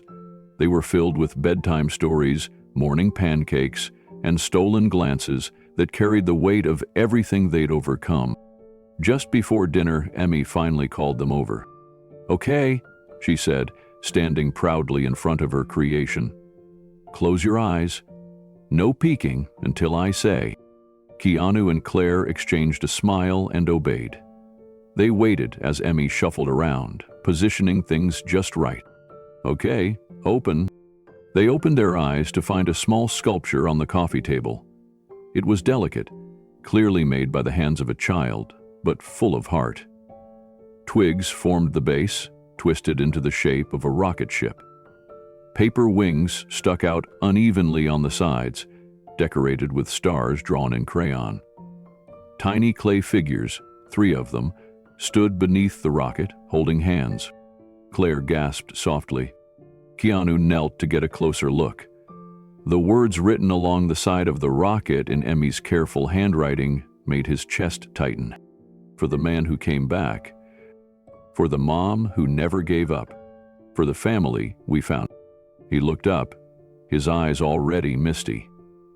"Emmy, this is beautiful."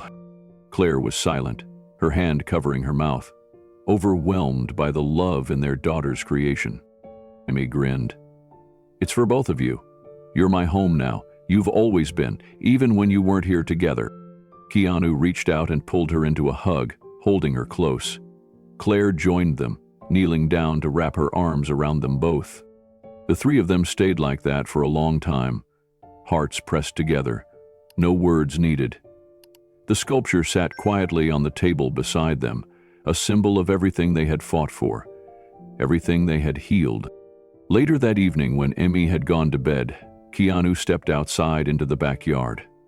The stars were out again, clear and shimmering above the quiet neighborhood. He looked up, breathing in the night air, feeling a peace he hadn't known in years. Claire joined him moments later, draping a blanket over both of their shoulders. "Cold?" she asked. "No," Keanu said, "just thinking." Claire stood beside him in silence, her gaze following his up to the stars. The blanket around their shoulders made them feel like one person, connected not just by memory, but by the life they had built anew. "She's something else, isn't she?" Keanu said softly. "He's the best of both of us," Claire replied, "and somehow even better than that." He turned to her, his expression tender. "You did an incredible job, Claire. I can't say that enough. Raising her, protecting her, giving her a childhood even through the pain. I just did what I had to," she said. "But I always wished, I always hoped you'd come back." Keanu's hand found hers under the blanket. "I hate that I missed all those years, but I'm here now, and I'm never going anywhere again." They stood in quiet understanding. There was no need to dig into old wounds. They had already bled and healed. What mattered was the present, What mattered was Emmy, asleep inside, dreaming of rocket ships and stars. Keanu slowly reached into his jacket pocket. Claire glanced down as he fumbled with something small and silver. She blinked. "What are you doing?" Keanu let out a nervous laugh. "I was going to wait, maybe do something fancy, but..." He took a breath, opened his palm, and there it was, a simple, elegant ring gleaming under the moonlight. "This feels right. Just us. No red carpets, no press, no cameras." Claire didn't move. Her eyes filled instantly with tears. He knelt down. Not like the scene in a movie, but like a man who had come full circle. "Claire, I don't need to pretend that I have all the answers. I don't even know what next year looks like. But I know I love you. And I love her. And this time I want to do it right. If you'll let me, I want to be your partner for all the ordinary days and the extraordinary ones." Claire was already crying before he finished. She knelt down with him, cupped his face in her hands, and whispered, "Yes, of course, yes." Keanu wrapped his arms around her, pulling her into his chest. No one else in the world saw that moment. No flashbulbs, no gossip sites. Just two hearts, long separated, finding each other again at last. Inside the house, Emmy stirred slightly in her sleep. Her little paper rocket rested on the nightstand beside her. She didn't know yet that her wish had already started coming true. Outside, beneath the stars, Keanu and Claire stayed wrapped in each other's arms. Not reliving the past, but choosing the future. Together, the wind carried a soft chill as fall settled in across Seattle. Leaves rustled across the sidewalk in golden waves as Keanu walked quietly through the familiar hospital doors. In one hand, he carried a worn leather envelope. In the other, Claire's hand. They weren't alone. Emmy walked between them, healthy, lively, and humming a tune from her latest obsession, The Little Prince. She wore a school sweater a size too big and had tied a ribbon around her ponytail. Her cheeks had color again. Her smile was quick and full. They entered through a side entrance, the same one they had taken when things were different. Darker, desperate. But today the air was lighter. No cameras waited outside. No reporters whispered behind corners. Just a quiet mission they had agreed upon together.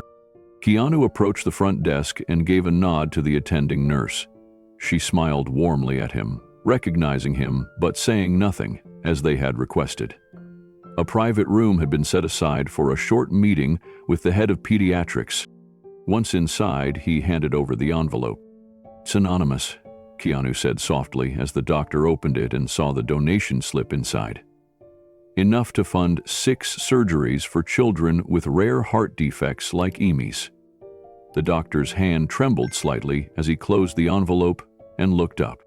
"I don't know what to say," he whispered. "You don't have to," Claire replied gently. "Just help them. That's all we ask." Amy, unaware of the gravity of the moment, wandered over to the window and pressed her nose against the glass. "I used to watch the sky from here," she said. "I pretended I was in a rocket." Keanu smiled at her reflection, then looked back at the doctor. "She made it because people didn't give up on her. We want to make sure other kids get that chance too." The doctor nodded, deeply moved, and simply said, "You've given them something beyond money. You've given them hope." They left quietly, slipping back into the world outside without fanfare. A few days later, the hospital staff would nickname the mysterious benefactor the Quiet Donor, passing stories down of the family who changed lives without asking for anything in return. Back at Amy's school, preparations for the fall performance were in full swing. Claire had volunteered to help the theater class organize costumes, and Keanu, though trying to stay inconspicuous, had been spotted carrying props. More than once. Amy had landed the lead in her class's adaptation of The Little Prince. She'd rehearsed lines at the dinner table, in the car, and while brushing her teeth. Claire and Keanu had memorized her entire monologue by heart. The night of the play, the small school auditorium buzzed with chatter and folding chairs squeaked as families filed in. Keanu took a seat in the back row, wearing a baseball cap and glasses, trying not to draw attention. Claire sat beside him, her hand resting gently on his. The lights dimmed, the curtain rose, and for the next hour, they watched their daughter, strong, joyful, radiant, own the stage. The final scene of the play arrived, and Emmy stood alone beneath a soft spotlight. The cardboard stars above her head shimmered faintly as she delivered her last line. What is essential is invisible to the eye. The words hung in the silence. A breath. Then applause erupted, slow at first, then rolling like a wave through the room. Phones were raised, parents stood, but in the very back row, Keanu lowered his head. He didn't record. He didn't clap right away. He simply wiped away a tear that slid down quietly, unnoticed by anyone but Claire. Endlessly, she hoped the tears came. When the show ended, children rushed to their families. Amy darted down the aisle, her arms outstretched. She leapt into Keanu's embrace, squeezing him so hard he almost lost his balance. "Did I do okay?" she whispered. "You were perfect," he said, his voice cracking. "Absolutely perfect." Outside, the stars had started to peek through the clouds. They walked home under a wide sky, Emmy clutching her bouquet of paper flowers. At one point, she paused and looked up. "Can we still go stargazing tomorrow?" Keanu smiled. "Anywhere you want." Later that evening, after Amy was asleep, Keanu and Claire sat on the back steps of their small home. The air was cool, the scent of pine hanging in the breeze. They didn't talk much. They didn't have to. A quiet peace had settled between them. Keanu reached into his pocket and pulled out Emmy's paper rocket, the one she had made weeks earlier. The words she wrote on it still made his chest ache in the best way. For the man who came back. For the mom who never gave up. For the family we found. He turned the rocket over once, then placed it carefully beside a candle on the porch. "It's amazing," he said, almost to himself. "All those years I thought my story was finished, and it was just waiting to begin again." Claire rested her head on his shoulder. "Love waits," she said, "sometimes for years, but it never disappears." They sat there in silence, surrounded by quiet joy and second chances. Months passed, seasons shifted, but one thing remained, something stronger than fear or regret or time. Family. And somewhere in a Seattle school auditorium, the janitor found a single note taped under a chair in the back row. It was folded neatly and said only this: "Sometimes the most incredible love stories don't end. They just wait to begin again." Have you ever reconnected with someone from your past in an unexpected way? Tell us in the comments below. We'd love to hear your story. And what story would you like to see next featuring Keanu Reeves? Your ideas help us shape each incredible journey we share. Thank you for watching, and we'll see you in the next video.